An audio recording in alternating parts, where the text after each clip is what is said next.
Chapter 684. As soon as Ziyuan and Ruan Hongling entered, all the voices on the scene immediately quieted down. Everyone stared at the two of them with bright eyes. Ziyuan had been famous for a long time, and she was also a peerless beauty. Therefore, her name was really known by everyone in the cultivation world. When everyone saw her and Ruan Hongling come out, they immediately held their breath. Not to mention Ziyuan, the shimmy behind her, who was wearing a vermilion bird robe, was an extremely rare beauty. She had red lips, white teeth and beautiful eyes. Although she was wearing a Taoist robe, she was still pleasing to the eye. Even without Ziyuan's existence, Ruan Hongling was like a bright star in the cultivation world, which was dominated by men shining brightly. But if Ruan Hongling was a shining star, then Ziyuan was a bright moon. Ziyuan's figure was quite slender. At this time she was wearing a Taoist robe. Although it didn't highlight her exquisite figure, it made her even more tall and slender. Especially when she was wearing this beautiful red Taoist robe, it was really extraordinary. Not only was it full of majesty, but it was also elegant. Although she was walking in front of everyone, everyone felt that this woman seemed to be walking in the clouds of the sky, out of reach. It was not the first time that Zhang Lufang had seen Ziyuan, but it was the first time that she had seen Ziyuan wearing such a formal Taoist robe. She couldn't help but exclaim in a low voice, "Wow, Jinren, Ziyuan is so beautiful." Deng Yu and Deng Jiao were also stunned. They stared at Ziyuan in a daze. Deng Yu murmured subconsciously, "Oh my God, how can there be such a beautiful woman in this world?" After all, Deng Yu and Deng Jiao were only young girls in their teens or 20s. It was natural for them to love beauty. After wearing this straight Taoist robe, they had some complaints and dissatisfaction in their hearts. However, they saw that Ziyuan was also wearing a straight Taoist robe, but when she wore it, there was a kind of soul-stirring beauty. It was like a flowing picture scroll. Wherever she went, the picture scroll would stretch out, and she would always be the center of attention in everyone's eyes. Even women were like this, let alone men. Even though cultivators were indifferent to fame and fortune and had a pure heart and few desires, when faced with such a peerless beauty, no matter how firm one's heart was, they could not help but be shaken a little. Some of the weaker ones were even tongue-tied. But this kind of desire did not involve the slightest bit of lust. Even the most excessive one was thinking silently in his heart, "Such a woman, what kind of great spiritual master in the world is worthy of her and can become her Tao companion? If I could become Tao companions with her, I would be willing to do anything for her in my next life." Under everyone's gaze, Ziyuan and Ruan Hongling slowly walked into the field. It was so quiet that one could hear a pin drop. After a long time, Ziyuan raised her horsetail whisk, bowed to everyone in a Taoist salute and said, "Amitba. Greetings, fellow Taoists." At this time the cultivators present came back to their senses and bowed to Ziyuan and Ruan Hongling. The scene of cultivators from various sects chatting with each other suddenly disappeared. Everyone returned to their respective sections. The cultivators of the Jingyi school also entered the field one after another and stood opposite Ziyuan. Among these cultivators there were yellow robes, blue robes and purple robes. Among them, Zhang Ling was wearing a purple Taoist robe. In the Jingyi school, only the leader of the sect could wear a red Taoist robe. Purple robes were worn by direct descendants of extremely high seniority like Zhang Ling. Yellow robes were worn by cultivators with extremely high cultivation quotients or special status, and blue robes were worn by cultivators with low cultivation quotients and low levels. Celestial Master Zhang of the Jingyi school was cultivating in seclusion, so this time the inauguration ceremony was presided over by Zhang Ling. Coincidentally, except for Zhang Tongtian of the Qingqing sect, none of the other leaders of the various sects had come. This made many cultivators secretly sigh for the Linggong sect in Ziyuan. In the past, the Linggong sect was also a famous sect. In the Song, Yuan and Ming dynasties, it was also a sect that had been given the title of Great Jinren by the emperor. Unexpectedly, it had declined to such a point today. There were only 2 disciples in the sect and both of them were women. Only the leader of the sect had come to attend the inauguration ceremony. No one would believe it if they told others about it. The world was cold and with the passage of time, there was really no sect more miserable than the Linggong sect. For a moment, the cultivators of all sects present began to whisper to each other, and there was a little more sympathy in their eyes when they looked at Ziyuan. However, Ziyuan seemed to be unaware of it. Her face was as calm as a calm lake, so no one could tell what she was thinking at this time. However, Ruan Hongling, who was next to her, was full of stubbornness and indignation. Zhang Lufang looked at the scene and sighed in a low voice, "Alas, Jinren Ziyuan was really born at the wrong time. If she had been born 300 years earlier, I'm afraid she would have been a fairy who would go down in history like Yishengu. But now, I hope she can succeed in taking over smoothly. After all, it is a sect that has been passed down for nearly 1,000 years. Zhang Kongyun suddenly sneered and said, "Do you want her to succeed?" Zhang Lufang asked curiously, "Why not? We are all from the same sect. Why don't you want her to succeed?" Zhang Kongyun shook his head and said, "If Ziyuan succeeds, it will be a disaster rather than a blessing. The disadvantages outweigh the advantages." Zhang Lufang asked in surprise, "Master, what do you mean? Do you want this sect to disappear from now on?" Zhang Kongyun looked back at Zhang Lufang's side, shook his head and said, "Forget it. You don't understand. It's better not to understand in the future." As he spoke, he looked at Ziyuan with pity and whispered in his heart, "Ziyuan, if you are really smart, don't take over the position of leader. This is a big fire pit." While he was sighing in a low voice, Zhang Ling walked out of the field. She walked to the center of the field according to the rules of the Linggong sect and loudly announced the official start of the ceremony. Soon, the disciples of the Jingyi school filed into the field with incense burners, horsetail whisks, treasured mirrors and other Taoist magical items. For a moment, the field seemed solemn. After Zhang Ling waited for them to stand, she took out a scroll from the sleeve of her Taoist robe, slowly unfolded it and read it aloud. She was talking about the etiquette of the Jingyi school that had been passed down for thousands of years. After reading this long speech, Zhang Ling put away the scroll and looked at Ziyuan with a serious face. She said loudly, "Ziyuan, are you confident that the code of the Linggong sect will continue to be passed down to the world from generation to generation?" Ziyuan chanted the Taoist name, "Amitba, I am confident." Zhang Ling immediately asked again, "Do you have a firm Taoist heart, bravely advance on the road of cultivation, subdue demons and support the right way?" As soon as this question came out, Ziyuan immediately hesitated. In her opinion, there was a very deep ambiguity in this sentence, but she could not refute it. Moreover, Zhang Ling had asked this question according to the rules of the ceremony, so it was not rude. Ziyuan only hesitated for a moment, then quickly said, "That must be the case."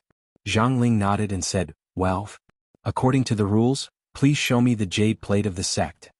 It was obvious that Ziyuan had come prepared. She took out a palm-sized jade plate from her sleeve and held it up respectfully with both hands. This jade plate didn't look big, but it was made of the best jade. The surface of the plate was inlaid with golden characters, which were the names of the past leaders of the Linggong sect of the Jingyi school. Zhang Ling winked at a Taoist priest in a blue robe beside her. The Taoist priest immediately stepped forward and respectfully took the jade plate with both hands. Then he raised it high and showed it to the cultivators of the various sects on the field. Then he began to read the names on it aloud. When he read the name of Wang Yuanshan, the leader of the 42nd generation, he suddenly stopped and handed the jade plate to Zhang Ling. Zhang Ling still didn't take it. Soon a pretty little Taoist nun came out, took the jade plate and stood to the side. Zhang Ling nodded and said, "The jade plate is confirmed. Please show me the powerful magical weapon of the sect, Ziyuan." As soon as she said this, the expression of Ruan Hongling, who was standing next to Ziyuan, suddenly changed slightly. She looked at Ziyuan worriedly, but soon lowered her head, not daring to let the crowd see her panicked expression. However, Ziyuan's expression didn't change. She slowly took out a mirror from her sleeve. It was the sky-reaching glazed mirror and handed it over. Another young Taoist priest immediately appeared beside Zhang Ling. He took the sky-reaching glazed mirror from Ziyuan's hand and took a look at it. He was shocked and cried out involuntarily, "This powerful magical weapon has been destroyed." His exclamation immediately caused the cultivators of all sects to stand up and look at the celestial glazed mirror in the man's hand. They saw that the celestial glazed mirror in the Taoist's hand was full of cracks, and they all gasped in shock. Zhang Ling looked angry and shouted, "Ziyuan, how could you destroy such a precious treasure like the sky-reaching glazed mirror?" Ziyuan was expressionless and didn't say a word. Seeing that she was silent, Zhang Ling shouted angrily, "Go on. Where are the other two of the three treasures of the sect?" After that, Ziyuan took out a purple gold jade plate from her sleeve. With the previous experience, the Taoist priest who took the jade plate was not as surprised as before. He only glanced at the jade plate, then helplessly raised it high and said loudly, "The purple gold luo jade plate has also been damaged." This time many people couldn't help but exclaim. The purple gold luo jade plate and the sky-reaching glazed mirror were both first-class powerful magical weapons. Even if ordinary cultivators wanted to destroy these two powerful magical weapons, it would be as difficult as ascending to heaven. How could Ziyuan destroy two of them at once? This was too exaggerated, wasn't it? Zhang Ling shouted angrily, two of the three great treasures have been destroyed. Ziyuan, how are you going to explain this? Ziyuan's eyes were lowered and she was still silent. Zhang Ling said angrily, where is the Bahuang and Liuha? This time, Ziyuan didn't take out anything from her sleeve. She said lightly, it's not in my hands. This time there was an uproar. Two of the three treasures of the Linggong sect had been destroyed by Ziyuan, and the other one was not in her hands. This was too absurd, wasn't it? Zhang Ling laughed angrily and said, well, you don't have any of the three great treasures of the sect. Do you want to take over the position of the leader? This is the biggest absurdity in the world. Zhang Lufeng, who had been watching Ziyuan nervously from the sidelines, felt her heart skip a beat. She couldn't help but exclaim in a low voice, oh no! Jinren Ziyuan is in trouble. Not only will she not be able to inherit the position of the leader, but she will also be punished. Zhang Kongyun didn't expect that Ziyuan would destroy the remaining two great treasures of the Linggong sect. He looked at Ziyuan with his mouth agape and tongue tied. After a long time, he sighed deeply and said in an imperceptible tone, Yuan Shan, it seems that your disciple's tribulation is going to be difficult. I also want to make up for it, but there are too many trivial things. I have the heart to kill the thief, but I can't do anything about it. I'm so depressed. I don't have to wait any more today. The third one won't come out. Chapter 685. There were precedents of cultivators borrowing powerful magical weapons from each other, so it was normal to lose one or two powerful magical weapons, especially the Bahuang and Liuha. 10 years ago, Wang Yuanshan had split the Bahuang and Liuha into two swords, one for his shimi Yen Fang and the other for Ao Wushuang. Therefore, if Ziyuan had only lost the Bahuang and Liuha sword, it would have been understandable. But now, two of the three major treasures of the Linggong sect had been destroyed, and the last one was simply in the hands of others. This kind of thing was simply unimaginable in other sections. For a moment there was a lot of discussion. Although the cultivators from various sects had only come to be witnesses, there were also many people who pointed at Ziyuan and secretly shook their heads. Mao Yuchang of the Maoshan sect was proud and arrogant. She had long been dissatisfied with Ziyuan's reputation. She thought that she was just a figurehead and had the idea of competing with her. However, she was usually very strict with her father, so she didn't have a chance. But this time, she had begged her father for a long time before she was allowed to come with her uncle. But today she was shocked by Ziyuan's amazing beauty. At this time, seeing Ziyuan being silently criticized by everyone, she immediately sneered and said, you can't even control the powerful magical weapon of the sect, and you still want to be the leader? What a joke. Her sneer was neither loud nor soft, but it was loud enough for many cultivators to hear. Many of them looked at her. Su Yangzi immediately glared at her. Yu Chang, shut up. Mao Yuchang snorted and turned her head away, not saying another word. At this time Zhang Ling glared at Ziyuan. Ziyuan, do you have anything to say? Ziyuan was silent for a while, then opened her red lips and said, Ziyuan has nothing to say. Zhang Ling walked up to the glass mirror of sky and pointed at the magic treasure that made countless cultivators jealous. She said angrily, how did you destroy this glass mirror of sky? Tell me. Ziyuan lowered her eyes and said in a faint voice, since it's already damaged, what's done can't be undone. What's the point of asking? Zhang Ling was furious. Bastard. This magic treasure was not only created by Gu Yifei, the grandmaster of the Linggong sect, but it had been passed down for nearly 1,000 years. Today it was actually destroyed by your hands. How are you going to face your master? How are you going to face the ancestors of Lingbao sect? Ziyuan kept her mouth shut and did not say anything. You almost there. Seeing that she did not speak, Zhang Ling continued to shout, do you think you can keep quiet? She then turned to the blue-robed Taoist priest behind her and barked, tell her what punishment she deserves for destroying the sect's magic treasure. A Taoist priest came forward and looked at Ziyuan sympathetically. He coughed dryly and said loudly, grounded, face the wall for 10 years. When these words were spoken, everyone was shocked. Facing the wall for 10 years was a nice way to put it, but in reality, it was imprisonment for 10 years. None of them dared to imagine that a beauty like Ziyuan would be imprisoned alone for 10 years, accompanied by a lamp and sleeping alone with a lonely shadow. What kind of consequences would that be? What kind of scene would that be? Ruan Hongling's whole body trembled. She suddenly raised her head and looked at Ziyuan with her eyes wide open. Her eyes were full of fear and unwillingness. Zhang Ling fiercely turned her head and shouted angrily at the Taoist, Bastard, this is the punishment for destroying a magic treasure. What if you destroy 2 of them? Ziyuan's beauty was devastatingly beautiful, especially her extraordinary temperament, which made people admire her. As the saying goes, a graceful lady is a gentleman's dream. Almost all the young male cultivators present admired her, and this Taoist priest was no exception. He wanted to get away with it, but he didn't expect to be pointed out by Zhang Ling.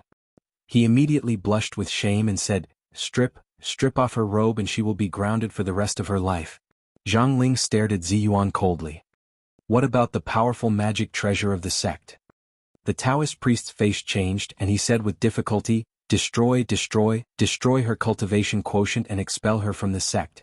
There was a sudden commotion among the crowd.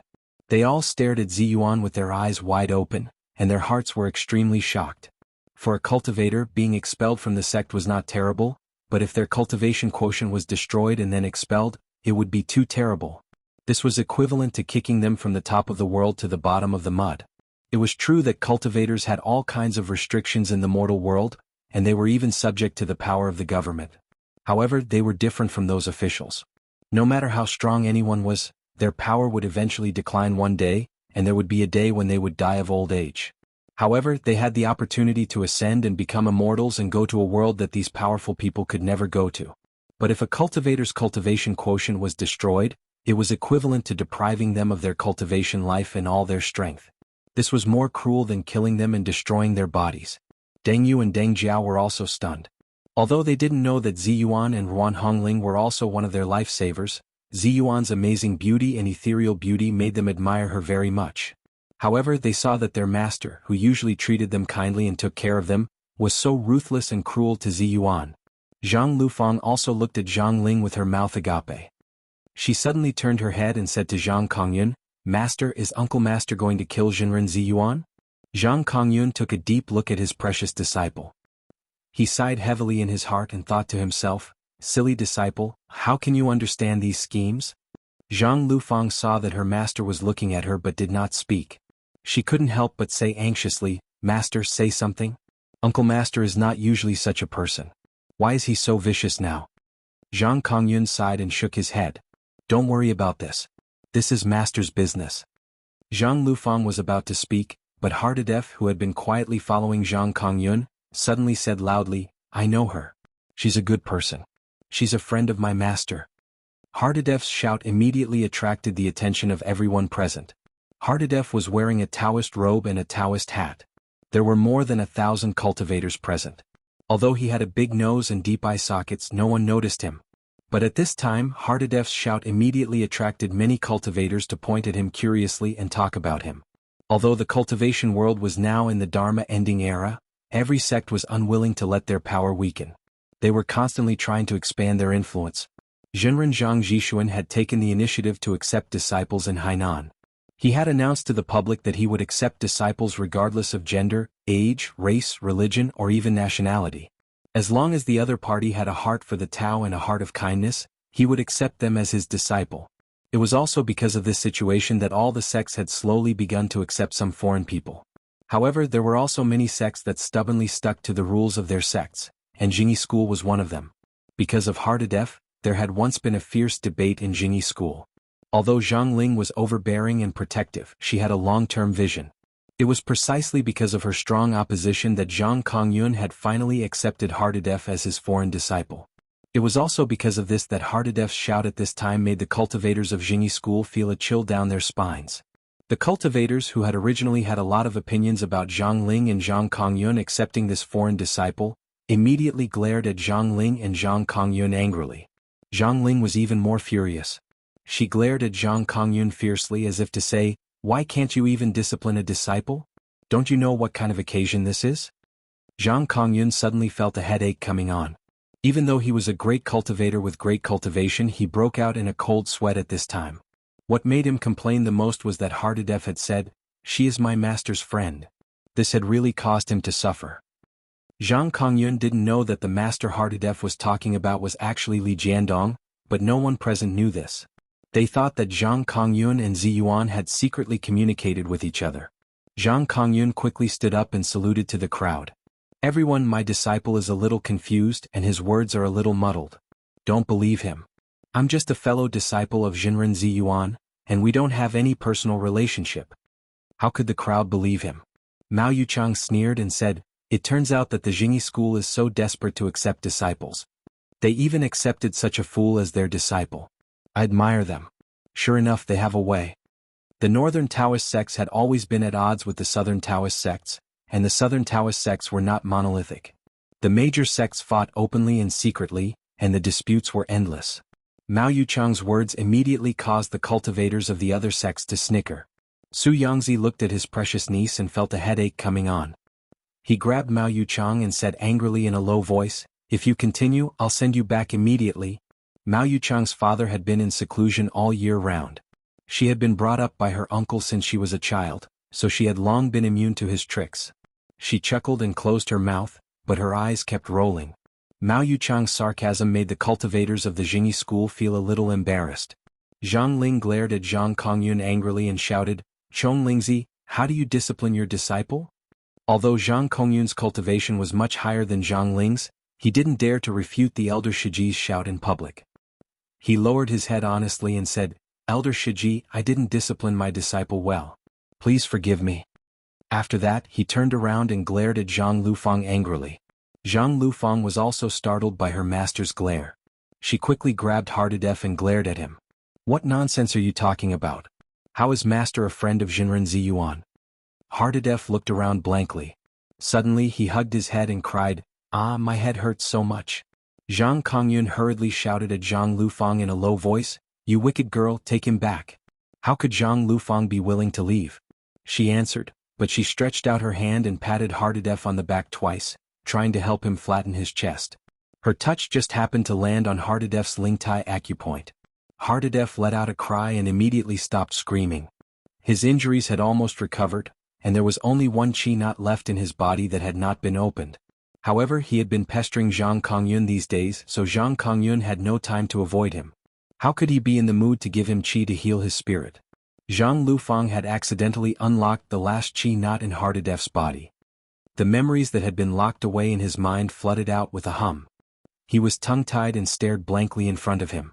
His memories of the past and his experiences after coming to the country flashed before his eyes like a movie. Zhang Lufang waved her hand in front of his eyes, pushed him and shouted, Hey Big Nose, are you okay? Only then did Hardadef suddenly come to his senses. He looked around with a complicated look in his eyes, and soon returned to his usual silly smile. He smiled foolishly and said, I'm fine Shiji, I'm fine. Zhang Lufang didn't know about Hardadef's change. She looked at him strangely and said in a low voice, Hey, this is not the sect. Don't talk nonsense. Otherwise, I won't be able to save you if you go back and suffer. Hardadef smiled foolishly and didn't say anything more, but his eyes were less silly and more clear as he looked at the scene. Chapter 686. Seeing that Hardadef had finally calmed down, Zhang Lufang breathed a sigh of relief.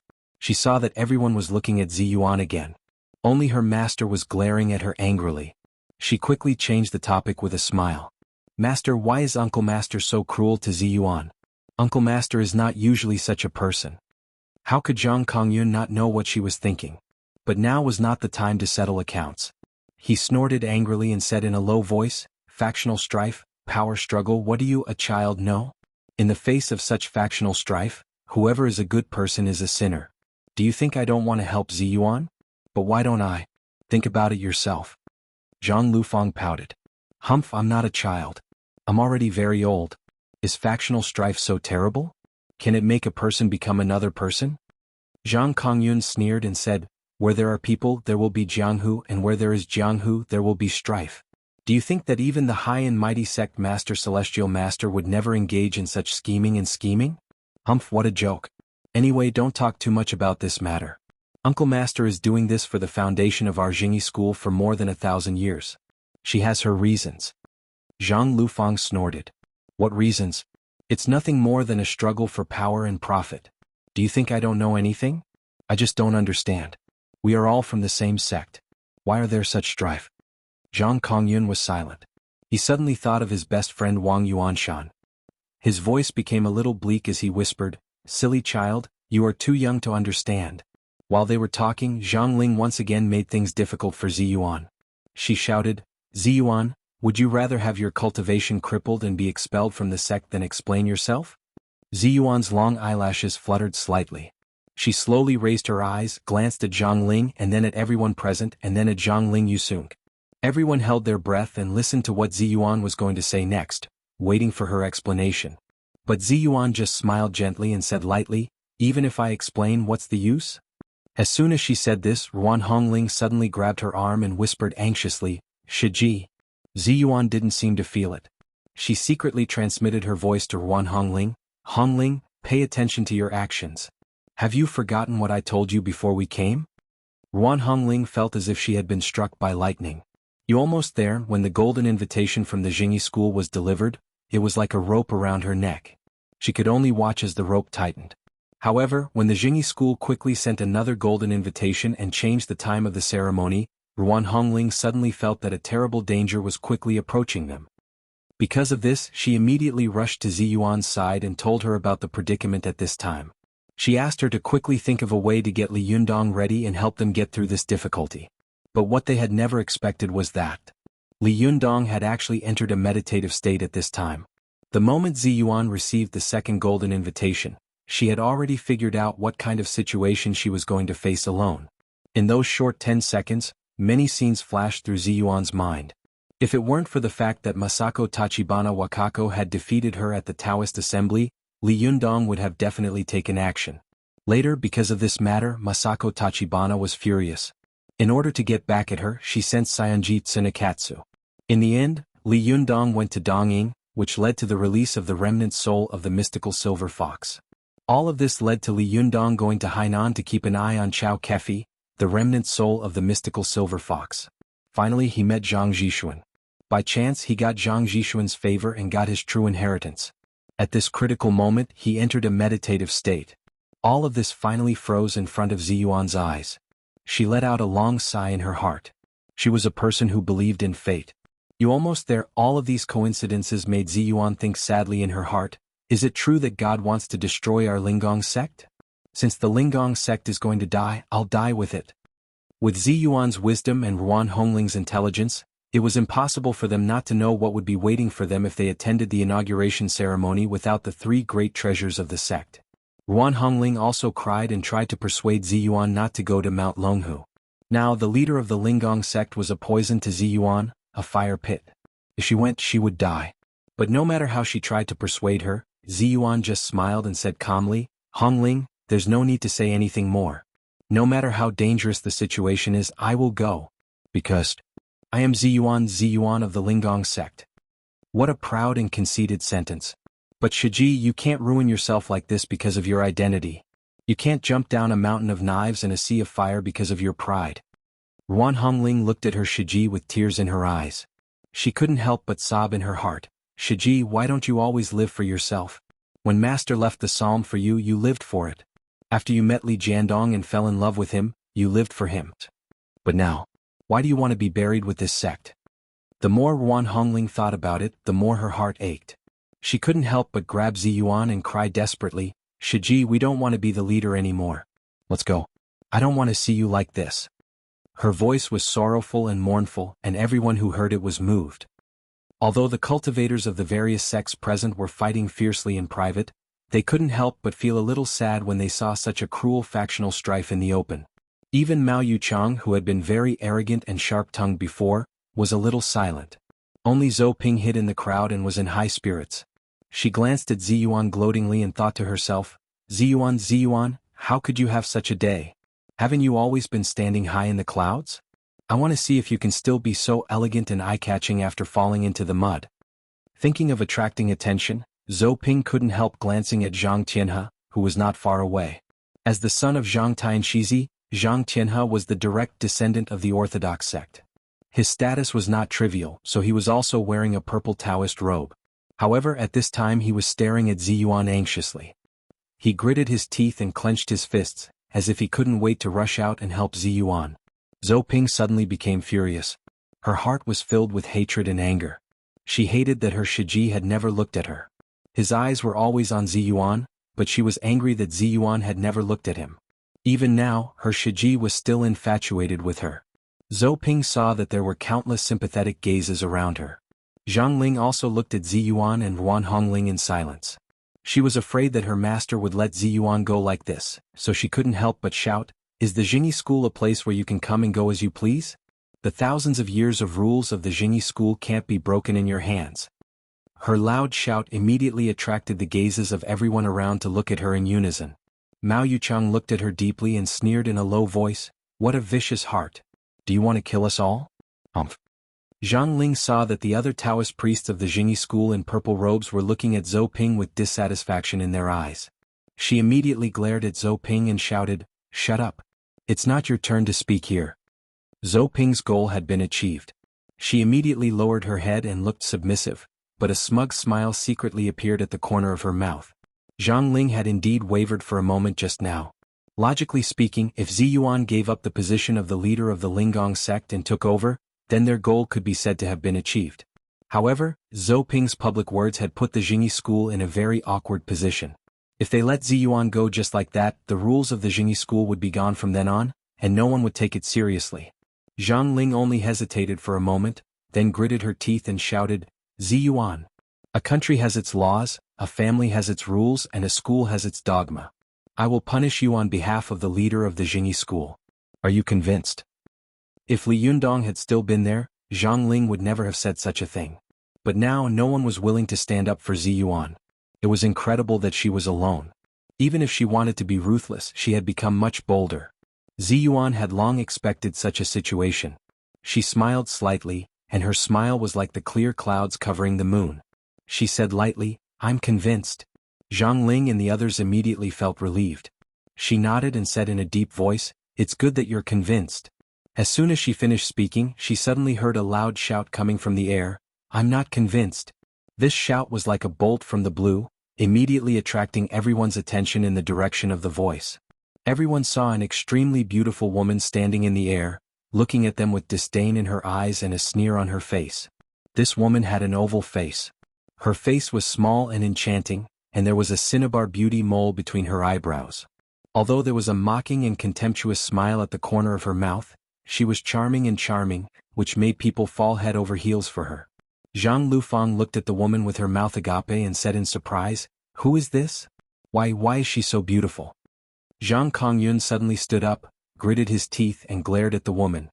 He said one word at a time, "Ao. Shuang." Every cultivator present heard these three words clearly. They all burst into an uproar and looked at the woman in the air with a contemptuous look in her eyes. "Ao Wu Shuang? Why was she here?" There was still one more chapter to go. Chapter 687. Ao Wu Shuang's appearance caught everyone off guard, especially since there were many cultivators who had participated in the siege of Mount Tianlong. Ruan Hongling looked at Ao Wu Shuang with her mouth agape, but soon there was a flash of joy in her eyes. She gently pulled Ziyuan's sleeve and said in a low voice, "Shiji, we have reinforcements coming." However, Ziyuan's expression remained the same. Instead, there was a flash of worry in her eyes. Why is she here? Her coming is a disaster, not a blessing. She shouldn't have come. Soon, some cultivators came to their senses. They all shouted at the same time, "Ao Wu Shuang, what are you doing here? Ao Wu Shuang, what are you doing here? Do you want to die? How dare you come to Mount Longhu? Wrong, it should be the courage of a fox." Zhang Ling's face was as hard as iron. She said with a cold face, "Ao Wu Shuang, how dare you come here? Don't you know where this is?" Zhang Kongyun seemed to be unable to control his anger. He suddenly jumped into the field, pointed at Ao Wu Shuang angrily, and shouted, "Ao Wu Shuang, you be *tis. How dare you come to Mount Longhu?" Ao Wu Shuang fell from the air and smiled coldly. "You have the face to harm two helpless little girls. Why don't I have the face to come here?" Zhang Kongyun was not good at arguing with others. He was so angry that his whole body was trembling. He scolded angrily, "Bullsh *t, bullsh *t." Zhang Ling, on the other hand, was born with an iron tongue and a heart of iron. This was also the reason why she could preside over many affairs of the Jingyi school even though her cultivation was not at the top. She looked at Ao Wu Shuang coldly and said, "Ao Wu Shuang, this is our Jingyi school's own business. It's not your turn to talk about it. 10 years ago you caused chaos in the Linggong sect of the Jingyi school. You seduced Wang Yuanshan, the leader of the sect, with your beauty, causing him to commit suicide out of shame. You are the only one left to live in the world. Don't you feel ashamed? If I were you, I would have committed suicide long ago. Zhang Ling's words were sharp, and every word was like a knife stabbing Ao Wushuang's vital points. If it had been someone else, they would have been scolded until they vomited blood. But who was Ao Wushuang? Although Wang Yuanshan, the head of the Linggong sect, and his junior sister, Yen Fong, were not engaged or committed to each other, the cultivation world regarded them as a couple. Even Taoist Master Zhang, the head of the Jingyi school, had tried his best to bring them together. But at this time, Ao Wushuang intervened and snatched Wang Yuanshan away, causing Wang Yuanshan to betray the sect. In the end, Wang Yuanshan was captured by the Jingyi school and sentenced to death. 10 years ago, everyone in the cultivation world knew about this matter. Every cultivator was shocked by Ao Wushuang's actions and Wang Yuanshan's arrogance. When Wang Yuanshan was alive, no one dared to criticize Ao Wushuang. But after Wang Yuanshan passed away, Ao Wushuang had been alone for 10 years, and all the cultivators in the world had scolded her for 10 years. For the past 10 years, Ao Wushuang had lived in such rumors, curses, and humiliation. How could she be knocked down by Zhang Ling's words? Ao Wushuang raised his head and laughed. His laughter was full of sharp sarcasm. You also know that this is Jingyi school's own business? At the beginning, Wang Yuanshan and I fell in love with each other. Isn't it our own business? But you sanctimonious hypocrites couldn't bear to see me and Wang Yuanshan fall in love with each other, so you forcibly broke us up. Is this what you call shame? Zhang Ling was furious and scolded, Ao Wushuang, don't try to confuse right and wrong. It was obviously you who bewitched Wang Yuanshan, but you actually framed him. Ao Wushuang sneered and said, Wang Yuanshan has long passed away. Naturally, you have the final say. But let me tell you, 10 years ago you could bully me. 10 years later, I won't tolerate you bullying Ziyuan and Ruan Hongling. Zhang Ling was furious and shouted, Ao Wushuang, who do you think you are? How dare you interfere in the affairs of our Jingyi school? Who are you to the Linggong sect? Who are you to Ziyuan? Ao Wushuang smiled coldly and said proudly, I am Wang Yuanshan's wife. Of course I have to take care of his disciple. This sentence caused an uproar in the field. When Wang Yuanshan had betrayed the sect and left, all the members of the Jingyi school had taken it as a great shame. Not only did they claim that Ao Wushuang had seduced Wang Yuanshan, but they also claimed that Wang Yuanshan had been enlightened before he became an immortal and had said that he had severed all ties with Ao Wushuang. Ao Wushuang's words poked the most painful part of the Jingyi school, which made all the cultivators of the Jingyi school furious. They scolded her one after another, and even the cultivators of other sects were cursing her loudly with disdain. Zhang Lufang looked at the field in a daze.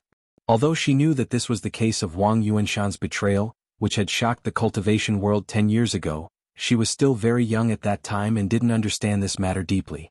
How could she have known that this matter could cause such a big wave when it was brought up again today? She was looking at the field blankly, but she heard Mao Yuchang sneer at the cultivators on the field and sneer in a low voice, Humph, a group of hypocrites. Mao Yuchang's mouth was sharp and mean, and she was proud and conceited. Zhang Lufang had already experienced it, but at this time her words came out of nowhere, and she didn't know who she was attacking. But when Zhang Lufang took a look, she saw that Mao Yuchang was glancing at the many male cultivators around her with an extremely contemptuous look. Although she was still a budding girl, she was no longer a silly girl who had just awakened to love. Naturally, she could see many hidden desires in the eyes of these men at a glance. This kind of desire was like a flame, and they couldn't wait to devour this extremely beautiful and charming woman. However, these people obviously wished that they were Wang Yuanshan, but they scolded Ao Wushuang in a righteous manner. Looking at this scene, Zhang Liufang's heart skipped a beat. She opened her mouth to speak, but found that she couldn't say a word. This little girl suddenly seemed to have matured a lot. When Zhang Ling saw that Ao Wushuang dared to call herself Wang Yuanshan's wife in public, she was so angry that her whole body was trembling, and her voice was trembling. You shameless witch, it seems that I really can't allow you to be so presumptuous today. Ao Wushuang squinted at her contemptuously and sneered. Then she turned around and walked over to Ziyuan. She fixed her eyes on her and asked as if there was no one else around, Ziyuan, I want to take you away. Are you willing? Ruan Hongling's heart was in her throat. She grabbed Ziyuan's arm tightly and stared at her lips, for fear that she would say something against her will. However, Ziyuan looked at Ao Wushuang indifferently. She sighed softly and said non-committally, you shouldn't have come. Ao Wushuang snorted and laughed self-deprecatingly. 10 years ago Wang Yuanshan was captured by this group of hypocrites. I should have gone at that time. 10 years later, his disciple was going to be framed again. If I hadn't come, Wang Yuanshan would have scolded me in heaven. Ziyuan sighed and opened her mouth. Just as she was about to speak, she heard Zhang Kongyun shout, "Ao Wushuang! You're courting death. 10 years ago, I wanted to kill you to avenge my good friend. Today not only do you dare to come to this place, but you also dare to confuse black and white." Ao Wushuang turned her head and squinted at Zhang Kongyun. She sneered and said, "You old fool, why are you shouting here instead of staying in your own Taoist temple and taking care of your disciples? If Wang Yuanshan hadn't fallen into your trap, how could he have ended up like this? It was you who betrayed your friend for glory and betrayed me first. How dare you point at my nose and scold me?" Zhang Kongyun's face turned black with anger.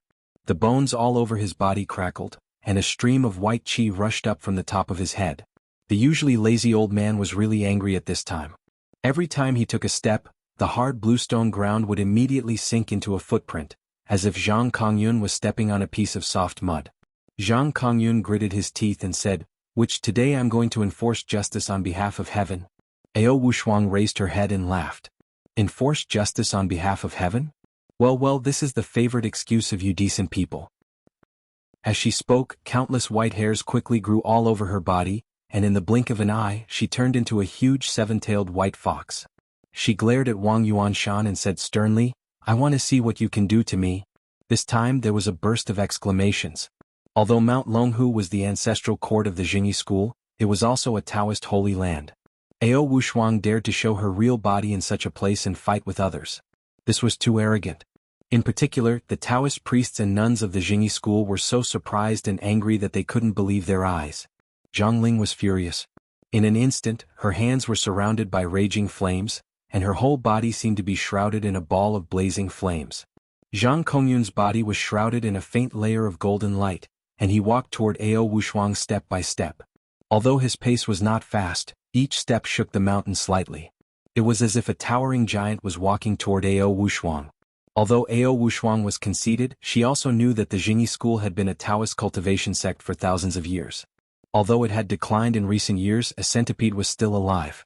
It was absolutely impossible for her to be a match for so many masters of the Jingyi school.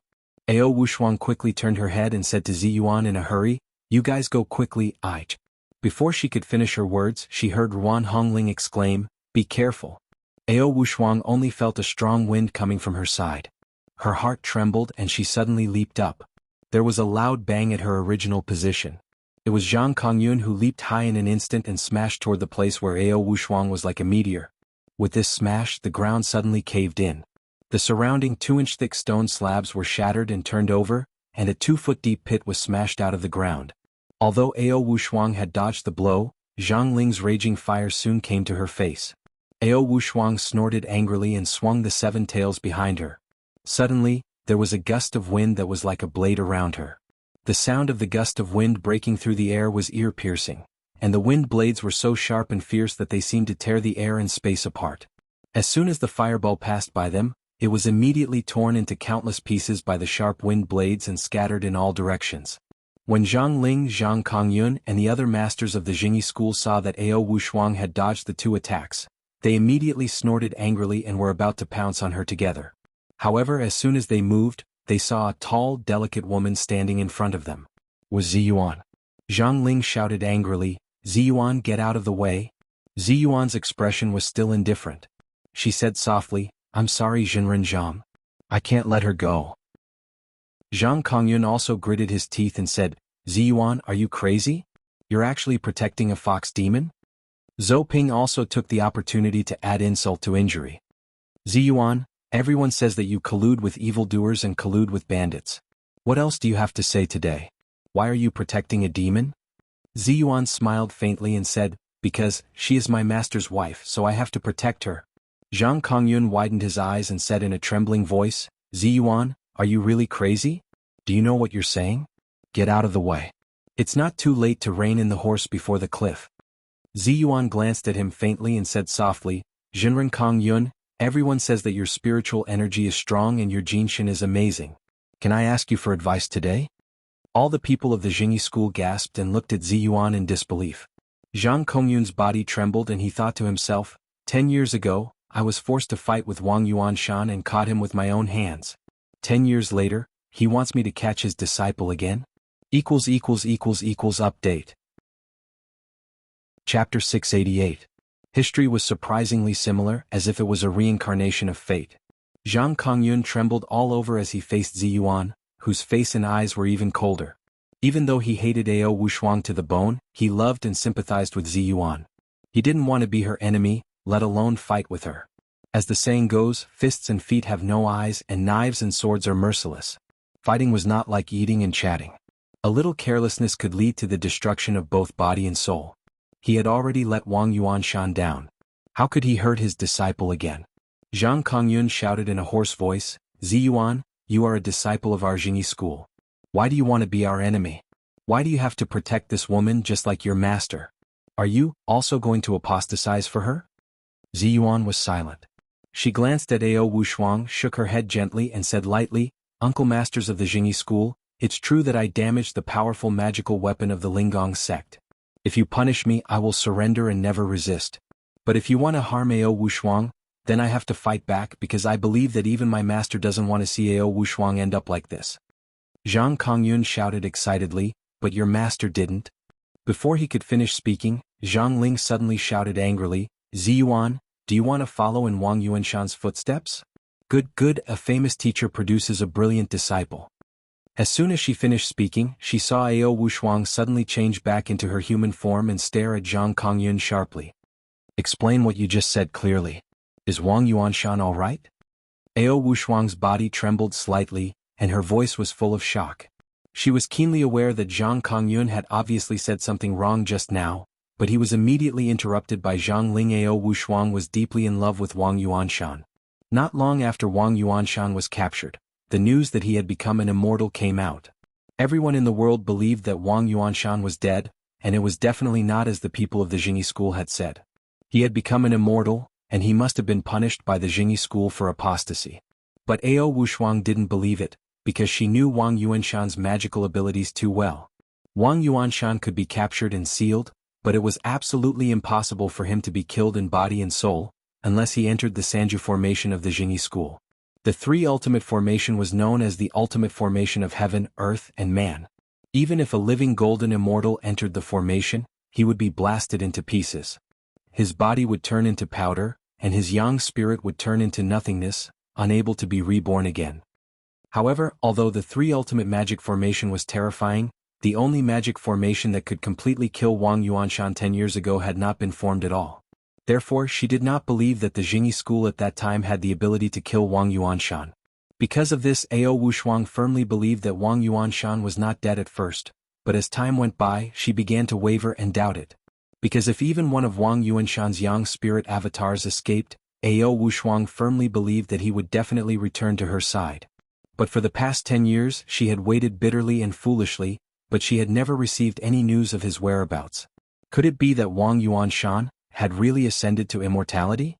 Every time Ao Wushuang thought of this, she wanted to rush to Mount Longhu to find out what was going on. However, after the sudden change 10 years ago, her temperament had also changed. She knew that if she was impulsive, the consequences would be unimaginable. But today she finally gritted her teeth and came here. However, she accidentally heard some clues from Zhang Kongyun's mouth. How could she not be excited? Ao Wushuang's heart, which had already turned into cold ashes, suddenly turned into a raging fire. Zhang Kongyun looked at the excited and fanatical Ao Wushuang. He complained in his heart, but his face was full of anger. He shouted, Ao Wushuang, haven't you harmed Wang Yuanshan enough? He was forced to ascend because of you, leaving Zi Yuan and Ruan Hongling alone. While he was speaking, Ao Wushuang didn't seem to hear him. She just stared at Zhang Kongyun and said in a trembling voice, Wang Yuanshan, he's not dead, is he? Zi Yuan also saw the clues. She trembled all over and looked at Zhang Kongyun in shock. She saw that Zhang Kongyun's eyes were changing and his expression was angry. This extremely intelligent woman suddenly said, It turns out that you have been lying to me for the past 10 years. You imprisoned my master, didn't you?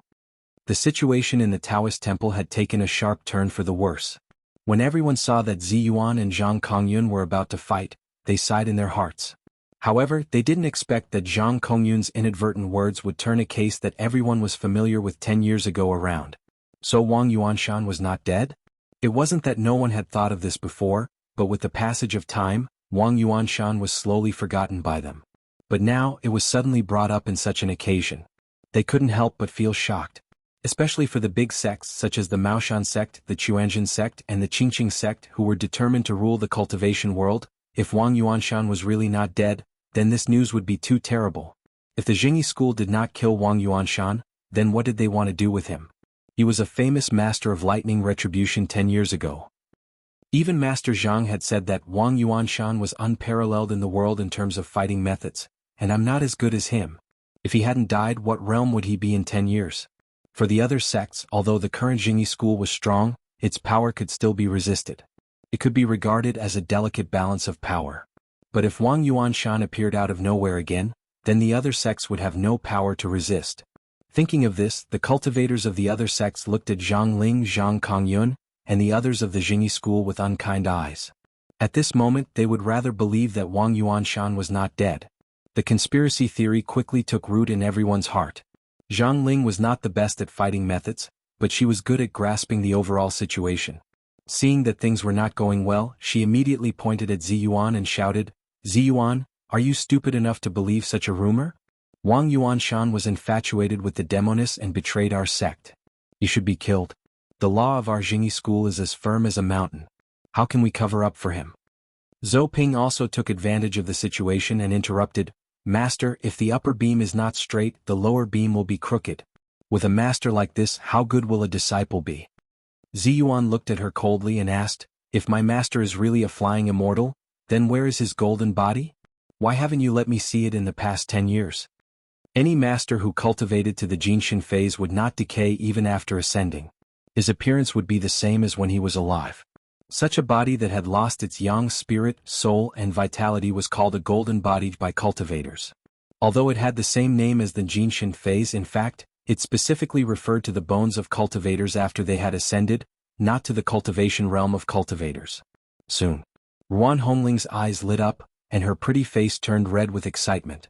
Yes, when you said that Master was a flying immortal, Shiji said that she wanted to see Master's golden body. Why did you stop her?" Ao Wushuang clenched her teeth. Although she didn't say a word, her trembling body had already exposed her inner excitement. In the face of Ziyuan and Ruan Hongling's difficulties, Zhang Ling scolded angrily, "Be ****. Can a traitor keep his golden body? Let me tell you, his golden body has long been turned into powder by the leader's ninth heaven divine thunder. You want to see him? Go to heaven and see." The greater the expectation, the greater the disappointment. Ao Wushuang couldn't help it. She let out a shrill scream and rushed toward Zhang Ling. Zhang Ling was not afraid at all. She shouted, "Come on." She slammed her hands on the ground, and with a loud rumble, the ground beneath her feet immediately cracked into countless cracks. In an instant, several huge holes were torn into the ground, and within each hole, there were raging flames and surging lava. Zhang Ling pressed her hands on the ground, and the raging fire and magma in the cracks suddenly boiled up, wrapping her tightly like a waterfall. Everyone saw that Ao Wushuang was about to collide with Zhang Ling in an instant. With a bang, the wall of fire in front of Zhang Ling was instantly twisted like a wave, and flames shot in all directions. Ao Wushuang's whole body was instantly bounced back, and her whole body was wrapped in flames. However, there was no sign of her being burned in the flames. Instead, she raised her hand in front of her, and all the flames flew to her fingertips, forming a small fireball that didn't jump. It was as dexterous and obedient as a small pet. Ao Wushuang clenched her fingers into a fist and crushed the fireball. Her eyes were cold and her voice was extremely angry. "Zhang Ling, take out your Samadhi true fire. I can't do anything to this mere 9 earth true fire."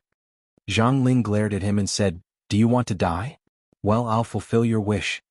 Zhang Kongyu knew how powerful Ao Wushuang was. He was afraid that something would happen to Zhang Ling, so he shouted at Ao Wushuang, surrender now. Eldest Shiji doesn't need to kill a chicken. I'm enough."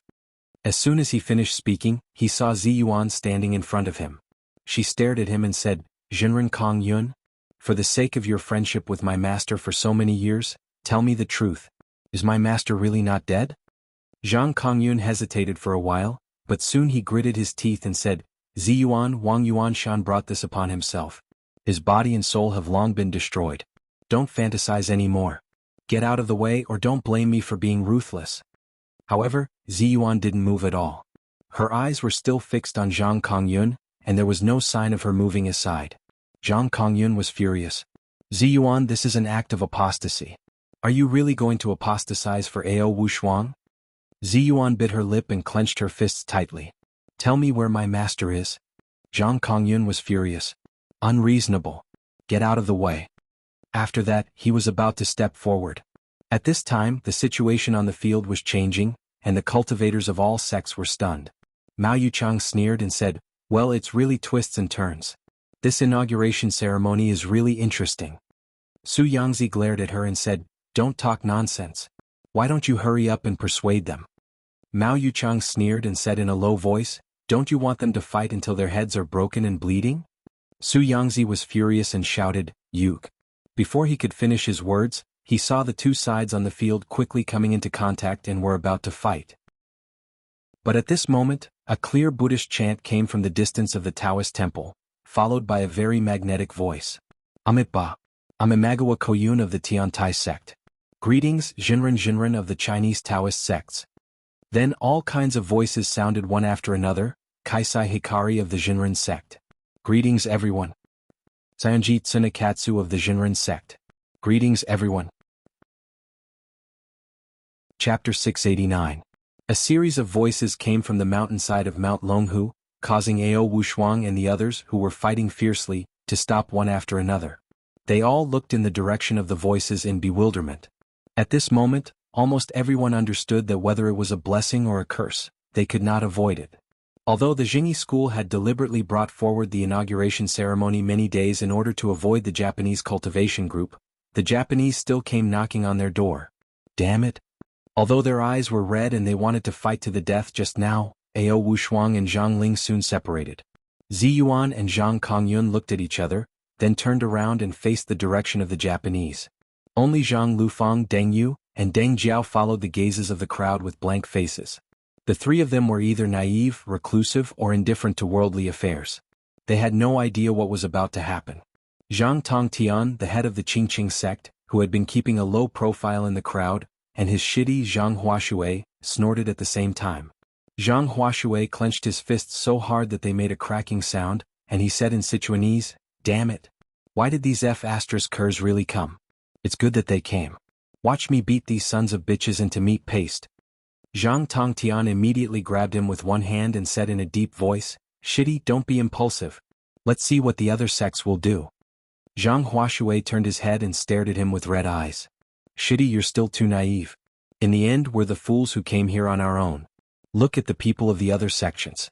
Each of their leaders is more cunning than the other. They simply don't come.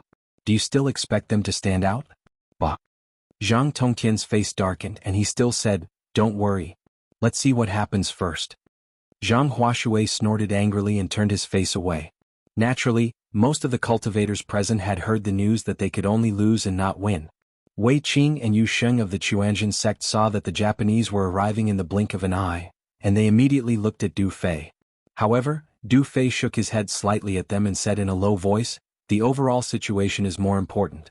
Don't be impulsive. Wei Qing and Yu Sheng snorted at the same time, their faces full of unwillingness. At this time, Japanese cultivators slowly appeared on the mountain road. Most of these cultivators were dressed in the clothes of various sections. Some held Buddhist staffs and wore bamboo hats. They wore orange monk robes and white monk robes. Some did not wear bamboo hats and wore yellow kasayas.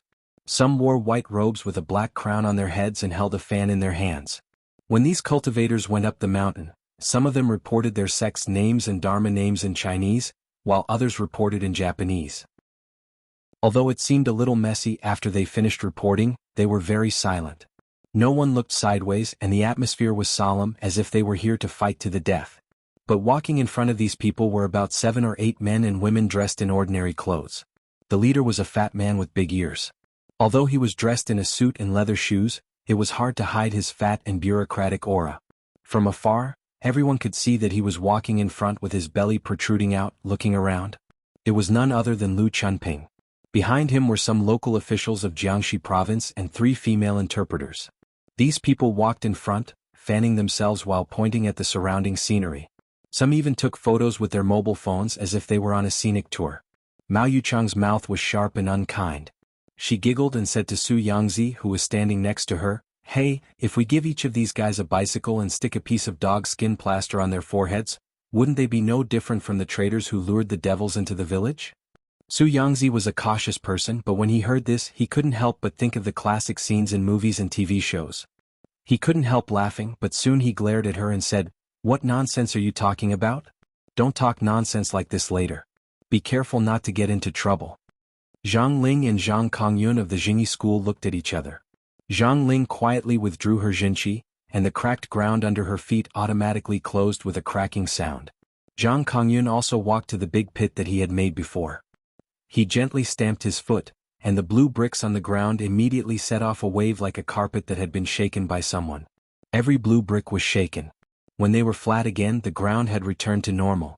If it weren't for the fact that there were still some stone cracks in the original depression, ordinary people would have thought that nothing had happened on the ground just now. After Lu Chunping led a group of local officials into the Taoist field of the Taoist temple, he saw at a glance that everyone on the field was looking at them. Lu Chunping was worthy of being in the officialdom all year round. He was unaware of all kinds of eyes around him. He laughed, turned his head and said to Sanji Tsunekatsu behind him, "You are right. They are really here." Strange, I asked several local people who were in charge of this matter, and they all said they didn't know. How did you know? Sanji Tsunekatsu maintained a polite posture. His smile was modest and polite, which made people feel very good. But only when he lowered his eyes would there be a flash of disdain and contempt in his eyes. Sanji Tsunekatsu smiled and said, "There is a saying in China that heroes cherish heroes. I think it's for this reason that we found them." Sanji Tsunekatsu's words were very good. He not only alluded to the identity of the cultivators of China and Japan, but also flattered Lu Chunping and the others. Although Lu Chunping and the others were not cultivators, who didn't like to hear foreigners praise their own country's people? Lu Chunping laughed and waved his hand. He turned to look at Ayase Izumo, who was not far behind Sanji Tsunekatsu, and said with a smile, "Miss Izumo, who do you think is a hero in your Japanese delegation? And who is a hero in our China delegation?" This time, because the Japanese cultivation group was the vanguard group, only a quarter of the total number of people had originally planned to come. There were even fewer powerful witches and goddesses of Shintoism, and even fewer women like Ayase Izumo, who were extremely beautiful and had outstanding temperament.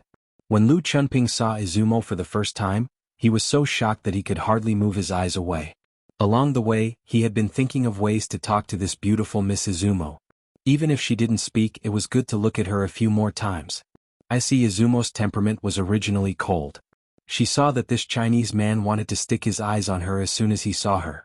Although there was a smile on her face, she hated this kind of person who kept nodding and bowing to her. However, although she was a person who was famous for being indifferent and reticent in the sect, when she went abroad, there were many places where she had to do as the Romans do. Especially after being reminded by the great priest Ayase Shenko, Izumo finally opened her mouth and said a few words to him. Although Izumo could speak Chinese, she didn't want to talk directly to this annoying fat man, so she had been talking to him through the interpreter. After the interpreter finished speaking to her, Izumo said softly, "On our side, everyone is a hero. On your side, you will only know who is a hero after the competition." Izumo was not good at communication, and her speech was not as smooth and shiny as Sanji Tsunekatsu's. When she said this, the interpreter frowned in his heart and didn't dare to translate it directly. After a little roundabout, he said, "Miss Izumo said that everyone on our side is a hero, and everyone on your side is also a hero." After listening to her translation, Izumo frowned secretly and glared at the interpreter unhappily.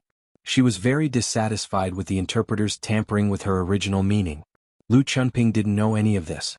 After listening to the interpreter's words, he laughed and said, "Well said, well said. I didn't expect Miss Izumo to be so beautiful and speak so beautifully." Izumo couldn't stand it anymore. She said in Chinese, "I don't know which cultivator in China is a hero, but I know someone who can be considered a hero." Lu Chunping didn't react for a moment. He laughed and said, "Ah? Which one is Ing?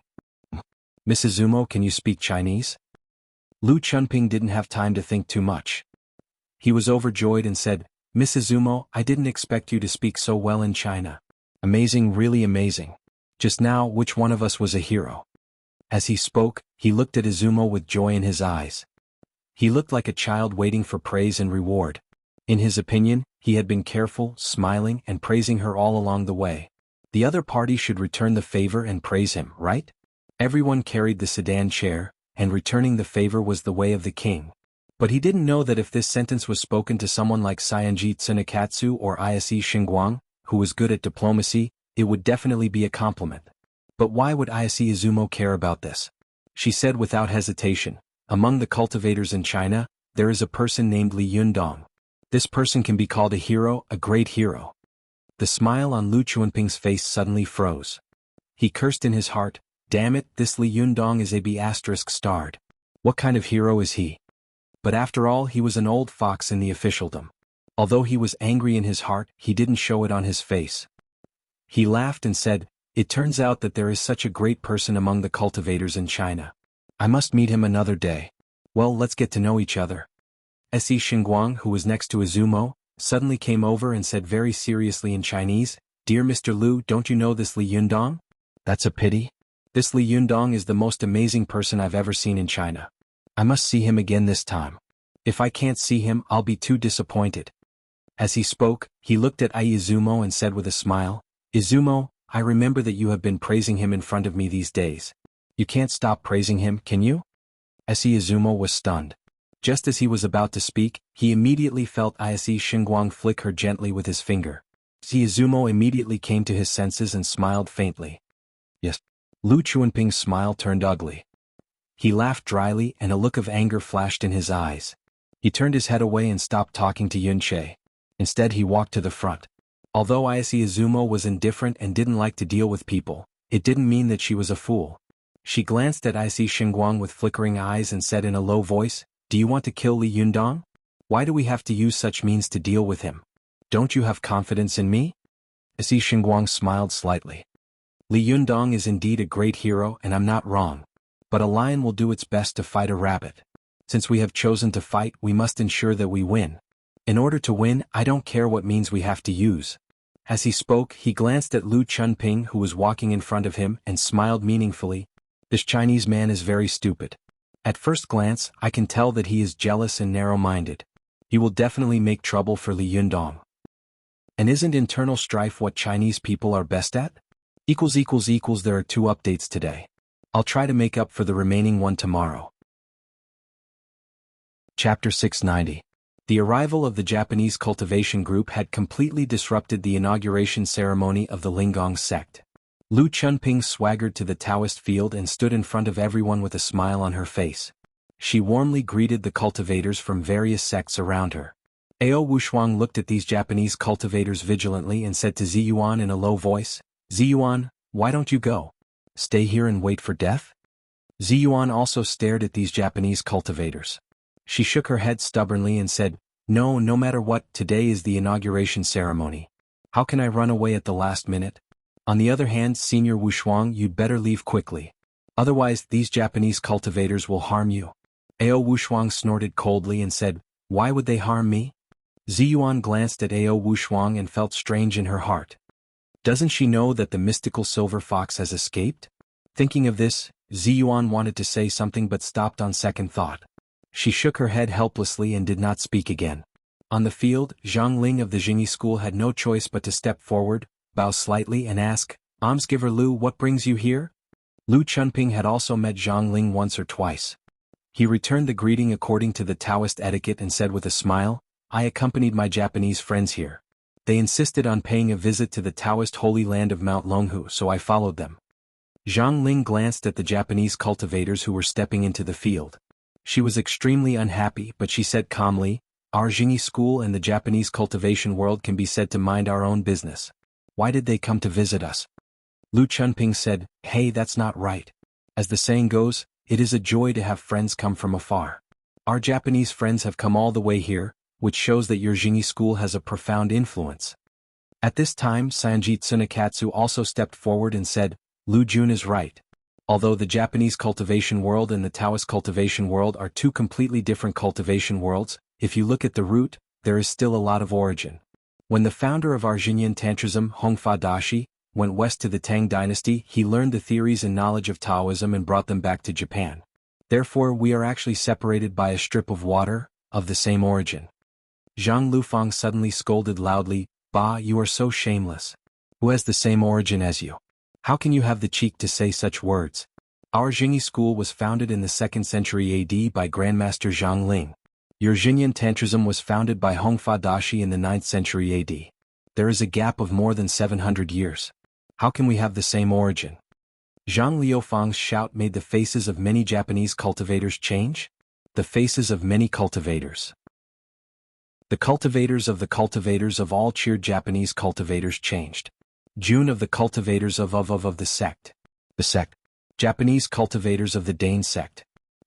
And of them of the cultivators of sect. You of Zhang Zhang of Zhang Zhang Yun turned and said in. Zhang. After hearing Zhang Liufang's words, Sanjit Tsunekatsu glanced at her, but he still had a smile on his face. He said, no matter what, the friendship between the cultivation world of China and Japan has a long history. We must come up to pay our respects when we pass by Mount Longhu. Zhang Ling said in a deep voice, if you want to worship, you might as well go to the main peak. That is our main hall. This is just a side hall of the side peak. Moreover, our Jingyi school is holding a ceremony, so it is not convenient for us to receive outsiders.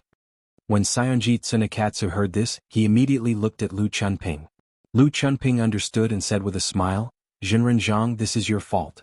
What do you mean by an outsider? How can there be outsiders here? We are all on the same side. We are all friends. Besides, there are so many people here who can attend this ceremony. Why can't we? Zhang Ling was speechless for a moment. She was very angry and didn't know what to say. Lu Chunping didn't seem to notice Zhang Ling's anger. He casually walked to the front of the crowd, cleared his throat and said, comrades, friends, today is not an ordinary day. We welcome fellow cultivators from distant foreign countries. Lu Chunping was very bureaucratic and liked to show off. Therefore, when he saw so many people here, he couldn't help but want to show off his official power. Besides, there were so many cultivators here. Normally, he really didn't dare to offend them, but now he had orders from the higher-ups. He knew that these cultivators had a lot to worry about and didn't dare to offend the higher-ups. Therefore, he was not afraid of these cultivators being naughty. When Lu Chunping was a local official, he liked to give speeches the most. Every time he went to a public place, he wanted to say a few words. But since he was transferred to the capital as an idle official, he had lost this great hobby. It was not easy to meet so many people today, so his addiction was immediately triggered. He began to talk at length on the field, his spittle flying everywhere. The cultivators of all sects present listened with their eyes wide open and felt drowsy. Wei Qing of the Chuanjin Dragon sect felt her head buzzing as she listened, and she was extremely impatient.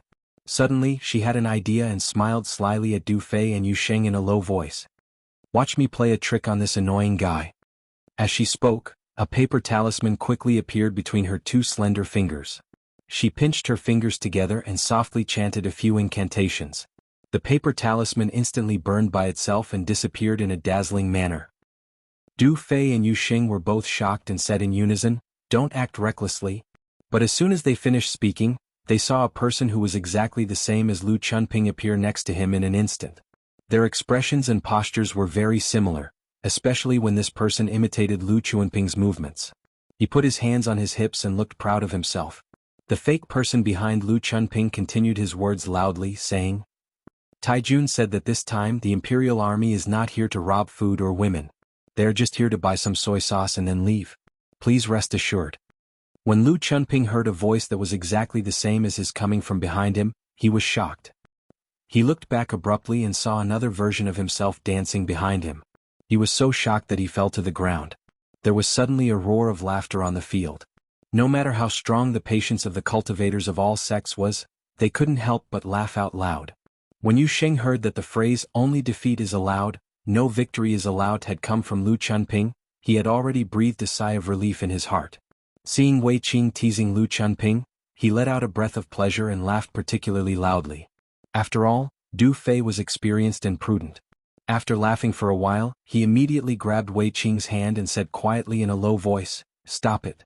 Be careful of getting into trouble." Wei Qing grimaced and was about to release the fingers in her hand when she saw Sanjit Tsunekatsu suddenly take out a short vajra and point it at the dummy. The dummy suddenly trembled all over, and in an instant, it turned into a cloud of green smoke and scattered in all directions. Wei Qing couldn't stop it in time. With a muffled groan, she covered her chest and fell backward. Du Fei was shocked and quickly held her up. His fingers quickly pressed a few acupoints on her chest. Yu Xing was furious.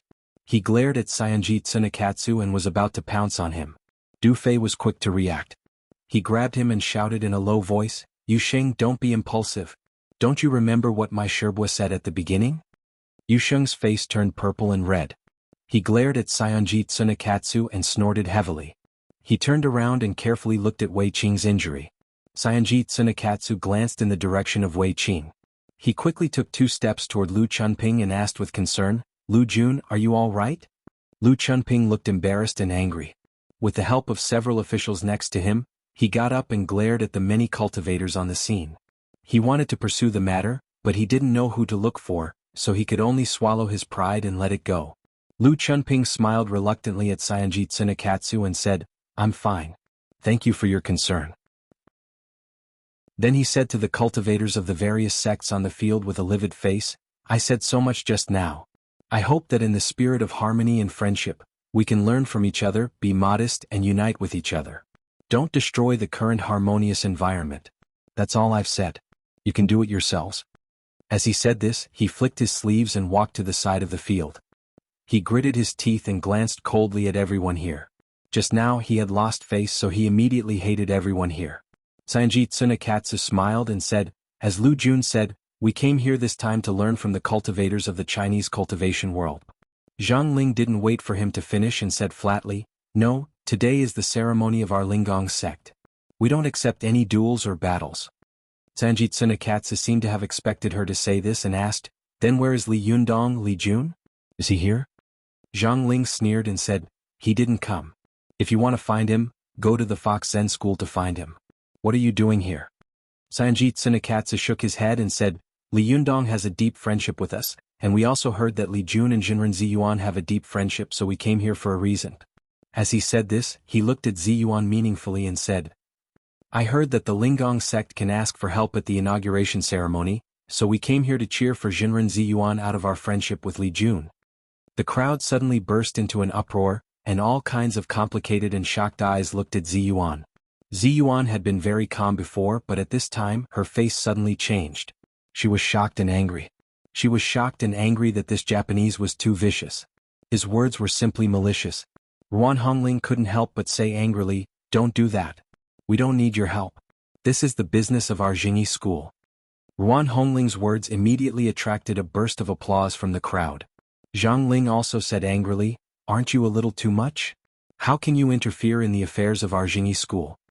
At this time Ao Wushuang sneered and said to Ziyuan, "Ziyuan, I told you to leave just now but you didn't. Why is your temper exactly the same as your master's?" Before Ziyuan could speak, she saw a monk behind Saionji Tsunekatsu suddenly find Ao Wushuang with his sharp eyes.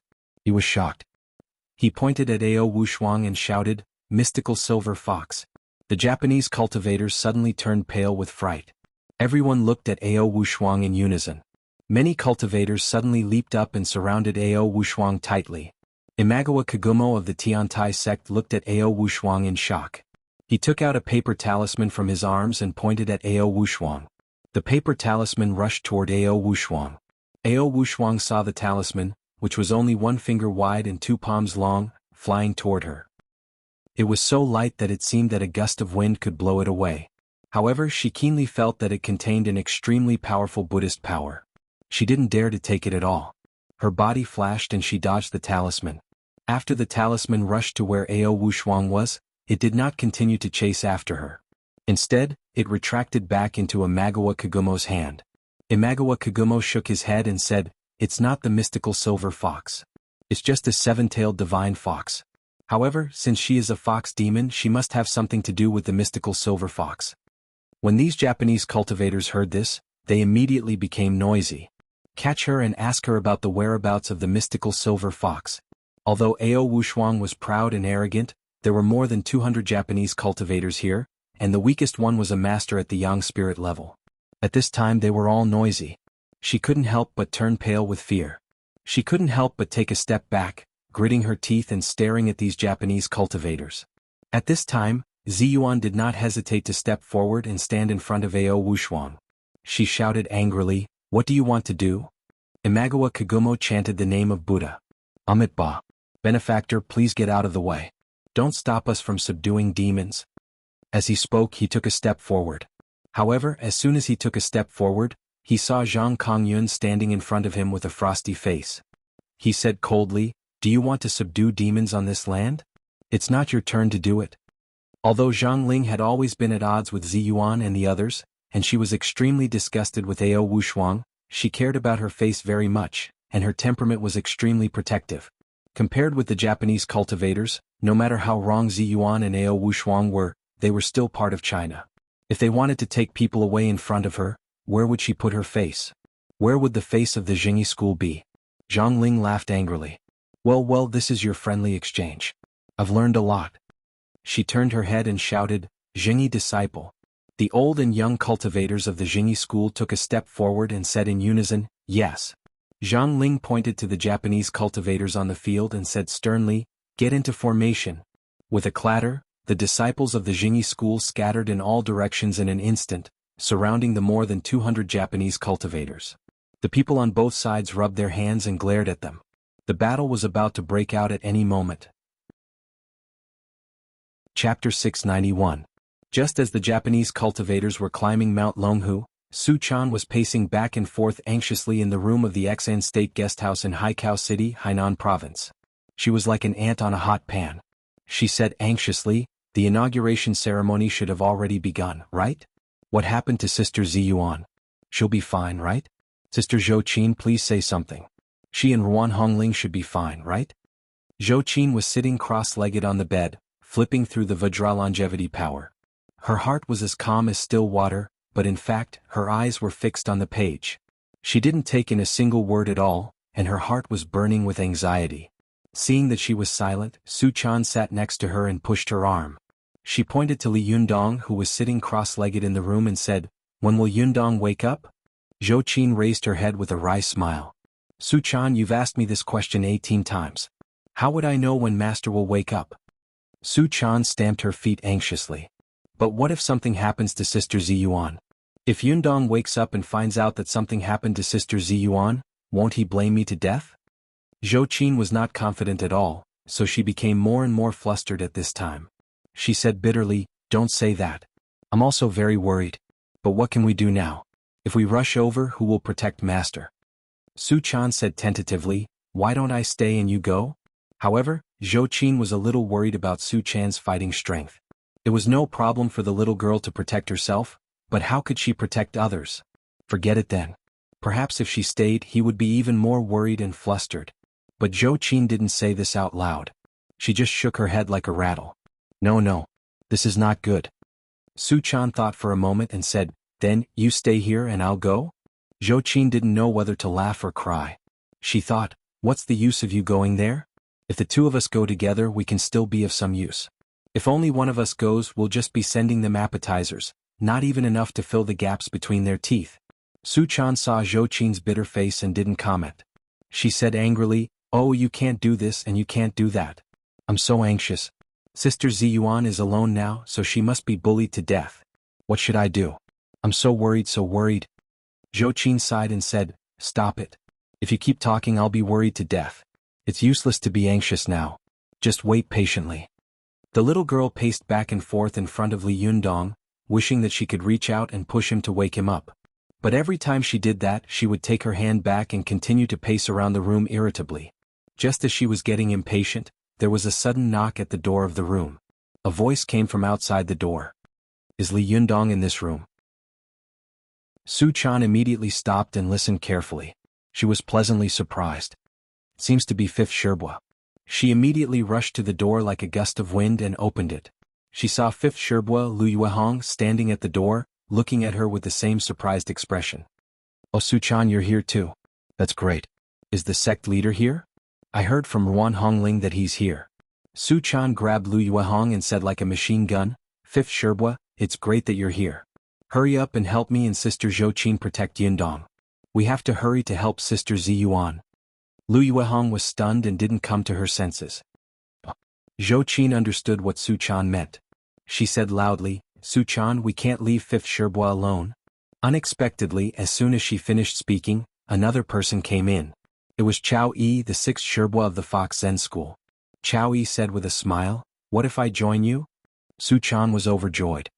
6 Sherbua, why are you here? Chow Yi stroked Su Chan's hair lovingly and said, Little Shimmy said that today is the inauguration ceremony of the Lingong sect. Our Fox Zen school is deeply indebted to Ziyuan. This time, no matter what, we have to help her get through the difficulties. We heard from Ruan Hongling that the sect leader is meditating in seclusion here, and you are here to protect him, so we rushed over to help. Lu Yuehong said with a smile, Yes, we don't have the ability of Shimmy. If we go to Mount Longhu, we will be walking into a trap. Not only will we not be able to help Ziyuan, but we will also be a burden to them. But if we stay here to protect the sect leader, it won't be a problem.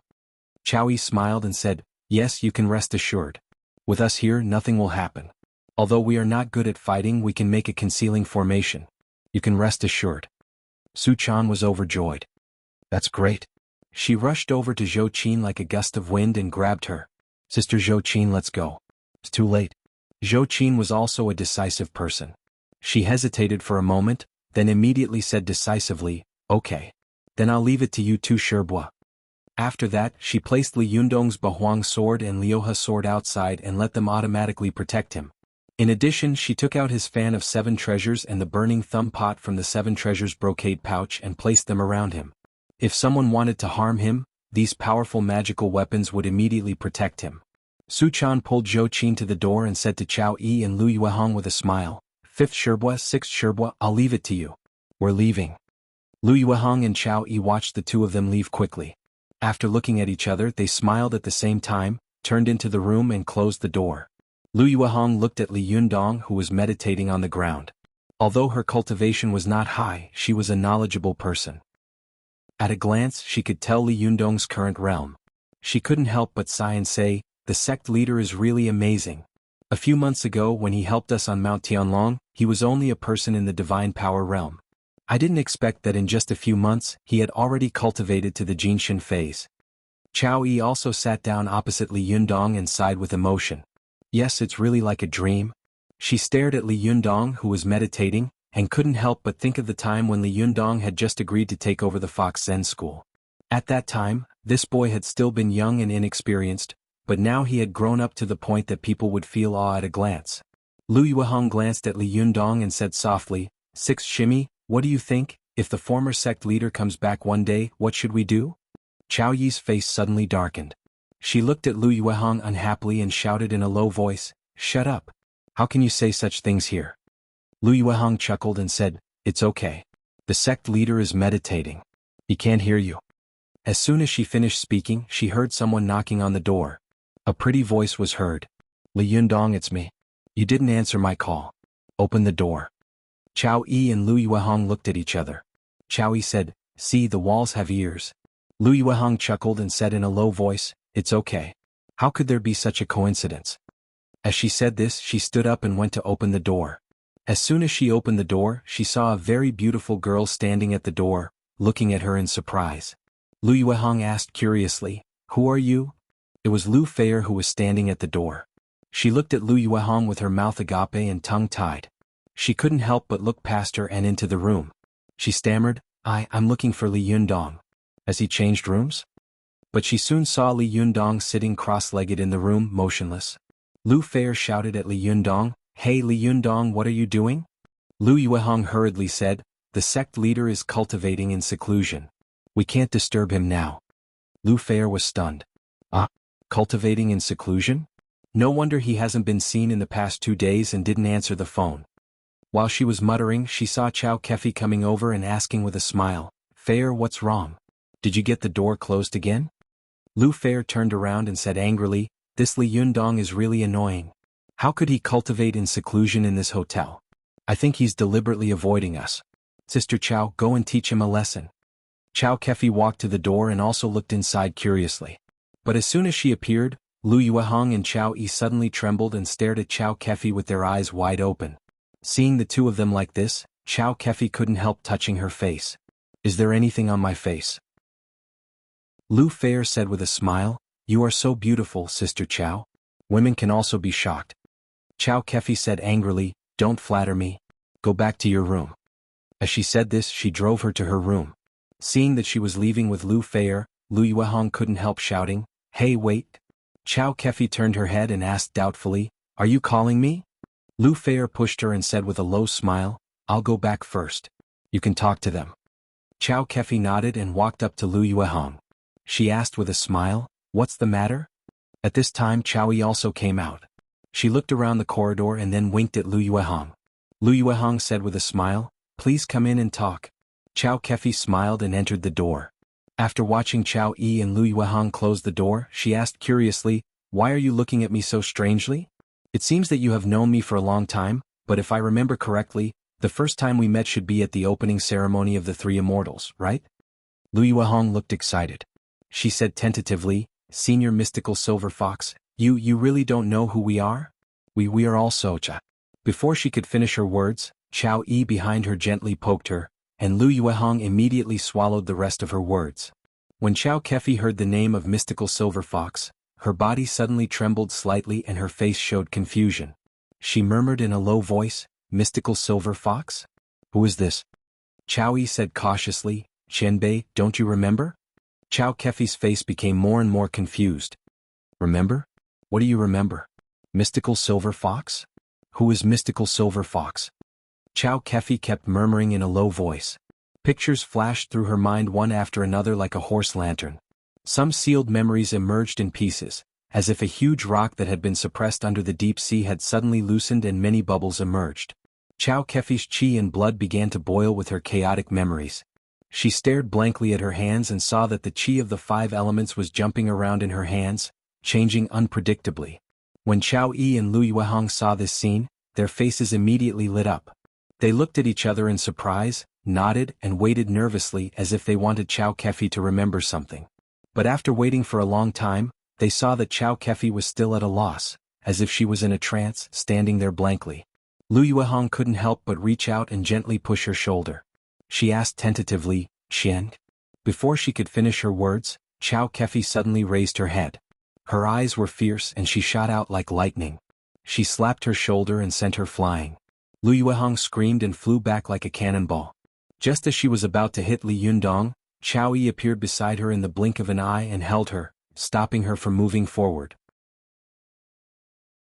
Lu Yuehong covered her shoulder, her pretty face pale, and her teeth kept trembling as if a cold air had entered her body. She couldn't even speak. At this time, Chow Kefi's eyes had turned ferocious and terrifying blood red. Her fingers were like hooks and she looked crazy. She stared fiercely at Lu Yuehong and Chow Yi, who were horrified, and said sternly, "Everyone in the world wants to kill me, so I will kill everyone in the world first. You are no exception. Go to hell." It was too late for Chow Yi and Lu Yuehong to regret and be frightened out of their wits. Just as they were about to scream, they saw a figure appear in the room. The figure rolled up his sleeves and covered their figures. He snorted angrily and said, "You two idiots, you want to complicate things with such a small matter. Let's go." After he rolled up his sleeves, Chow Yi and Lu Yuehong immediately disappeared from the room. Chow Kefi saw that they had disappeared and she couldn't catch up with them. She couldn't help but look at Li Yunyang, who was meditating in the room. The blood-red light in her eyes suddenly became brighter and brighter. Her eyes flickered and she laughed wickedly, "The revered Wisdom King, we meet again. I haven't seen you for 1,000 years. How are you? It's time for us to end our 1,000 years of grievances, haha." After that, Chow Kefi let out a shrill roar and turned over her palm. Her 5 fingers were like sharp iron hooks, and she slapped down on the top of Li Yunyang's head. At this time, Lu Feier's surprised cry and knocking came from the door. Sister Chow, what's wrong with you? What happened?" Chow Kefi's palm suddenly stopped moving. The Liuha, Bahuang, burning thumb pot, and fan of 7 treasures in front of her all jumped up like lightning and attacked her crazily. Chow Kefi's figure flashed and she instantly dodged the attacks of the 4 powerful magical weapons. After driving Chow Kefi away, the 4 powerful magical weapons did not chase after her. They still circled around Li Yunyang and loyally protected him. Chow Kefi flashed to the door of the bathroom and happened to see herself in the dressing mirror in the bathroom. She couldn't help but be stunned again. Chow Kefi's memories came back again. Her eyes were confused and she said in a daze, "Sister Chow? Who is Sister Chow? Are you talking about me?" Chow Kefi was stunned for a long time. Her eyes changed and the ferocious blood-red color in her eyes slowly faded. Her face calmed down again. After about a minute, she seemed to have forgotten what had just happened. Amidst Lu Feier's anxious shouts, she opened the door and walked out. Seeing her come out, Lu Feier quickly asked, "Sister Chow, what happened just now? I seem to hear you shouting." Chow Kefi smiled and said, "It's nothing. Did you hear wrong?" Lu Feier said angrily, "Have I become an old woman? Why do I keep hearing and seeing wrong things recently? Forget it. Do you want to go back and take a bath?" Chow Kefi smiled and said, "Okay, I'll take a bath first." Lu Feier said with a smile, "Haven't you always taken a bath first?" The two of them left Li Yunyang's room talking and laughing and walked towards their own rooms. Just as Chow Kefi closed the door of Li Yunyang's room and left, Li Yunyang, who was in a trance, opened his eyes, I'm exhausted. It took me 5 hours to write 2 chapters of 8,000 words. I can't make it in time for the 3rd chapter. Don't wait for me tonight, I'm sorry. Chapter 692. As soon as Li Yundong woke up, he found that there was no one in the room. Only the Liuha sword and the Bahuang sword were floating around. He stood up and saw the fan of 7 treasures and the burning thumb pot lying quietly under his feet. Obviously, someone had taken them out of the 7 treasures brocade pouch. Li Yundong frowned slightly. With a thought, the 4 magic treasures instantly jumped back into the 7 treasures brocade pouch, and the 7 treasures brocade pouch also jumped onto his belt. Li Yundong looked around and thought, "Where are Zhou Qin and Su Chan?" But soon Li Yundong found a note on the table.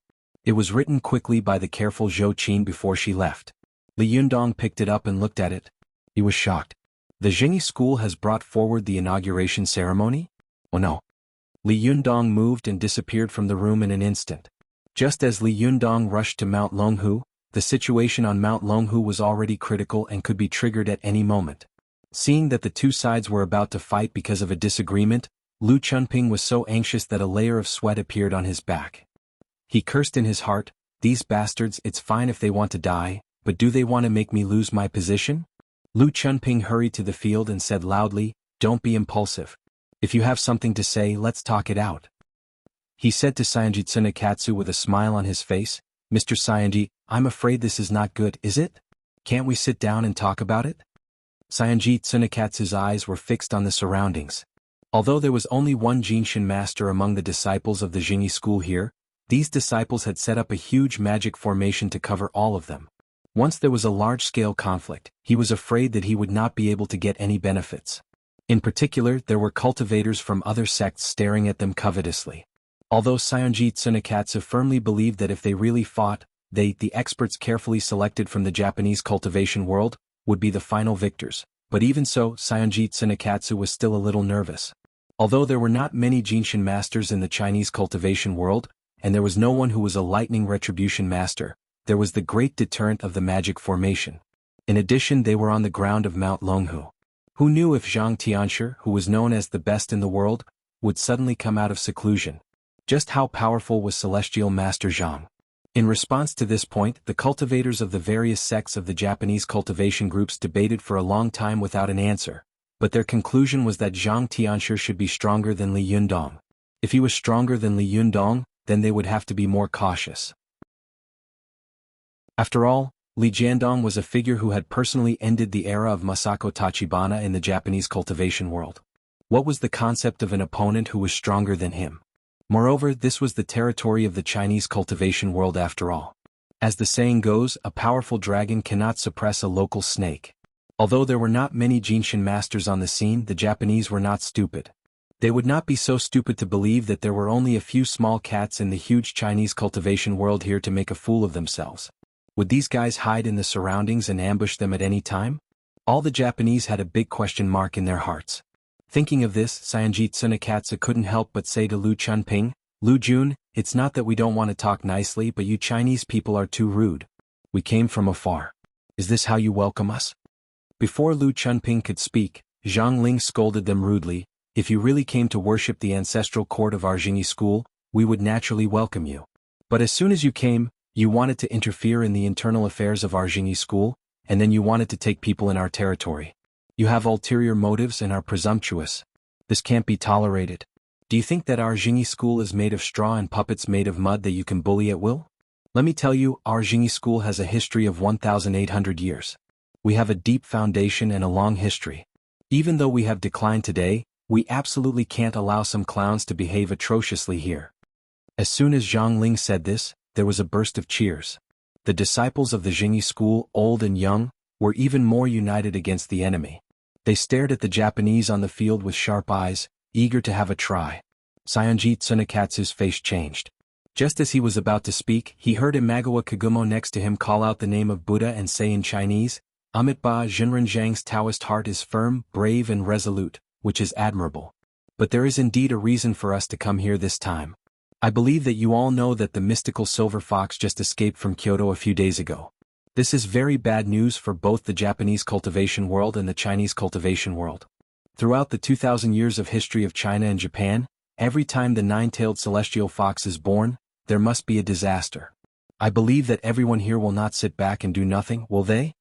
When everyone heard this, their faces changed and they whispered to each other, the nine-tailed celestial fox is born? No way. Why is the nine-tailed celestial fox in Japan? I've heard of this before, but I thought it was a legend. I didn't expect it to be true. How powerful is this nine-tailed celestial fox?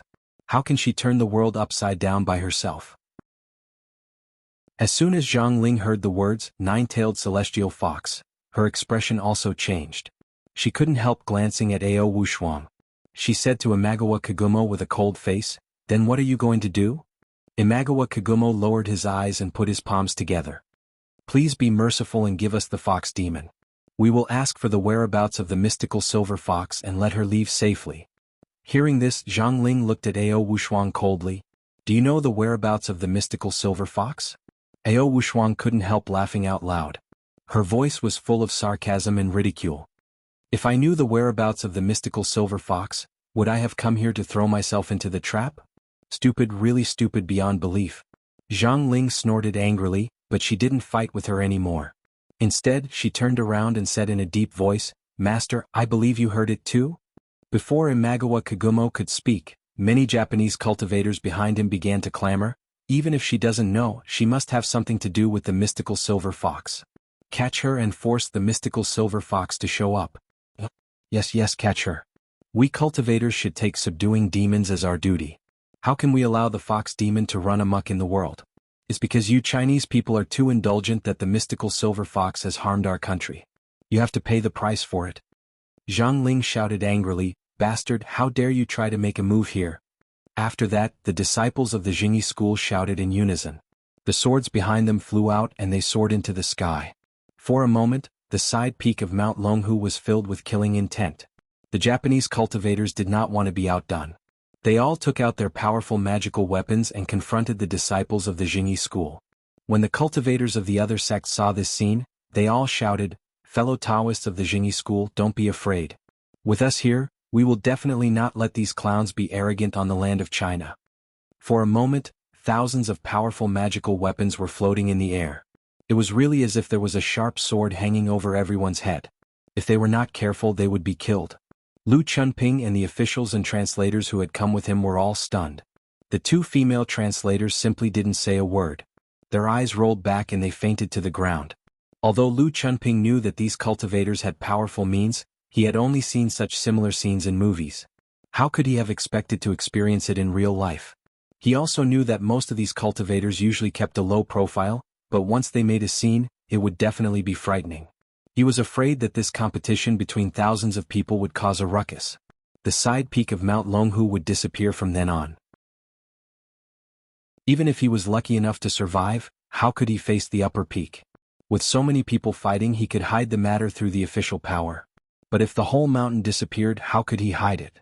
Would the mountain fly away by itself? Although it was boring to be an official, no matter how small his position was, he was still an official. Don't treat bean bun like dry food. Lu Chunping was sweating profusely. He let out a hysterical shout, All of you stop. His shout was very abrupt in this murderous atmosphere. Everyone turned to look at him in unison. At this time, Lu Chunping had also shed all pretense of cordiality. He glared fiercely at the Chinese cultivators from various sects on the field and roared angrily, It seems that you have forgotten which ground you are stepping on. Is this still the world of our party? Have you ignored the orders of the upper peak? If something happens today, how are you going to explain it? How are you going to hide it? Tell me. Mao Yuchang glanced at him coldly in the crowd and sneered in a low voice, If there is a war, this person will definitely be a man. Before she could finish her sentence, Su Yangzi immediately covered her mouth. Just as she was about to struggle, she heard Su Yangzi say in a cold voice, "Are there not many people like this in China?" Although Zhang Ling's attitude was tough, she didn't want to make a big deal out of this. She took a deep breath and asked in a deep voice, "Benefactor Lu, do you have any good suggestions?" Lu Chunping raised his voice and said, "Suggestions? My opinion is that everyone should quickly disperse and do what you have to do. Don't make trouble here." The cultivators of various sects sneered in their hearts, and many of the Japanese cultivators also shook their heads. Sanji Tsunekatsu said, "Lu Jun, we have come from afar. I'm afraid it's not good to go back like this, is it?" Lu Chuanping's attitude towards the Chinese cultivators was not good, but he was full of smiles towards the Japanese. He turned around and asked with a smile, "Mr. Sanji, what's your idea?" Sanji Tsunekatsu glanced at Imagawa Kagumo and the others behind him. Seeing that they were all nodding, he said to Lu Chunping, "As the saying goes, it's better to come at the right time than to come early. Since we have caught up with such a grand ceremony, we don't want to make a trip in vain. Why don't we each choose one person and have a fair fight on the field? Whoever stands in the end will be the winner. If we lose, we will return home immediately. If we lose, the Chinese cultivation world must give us an explanation.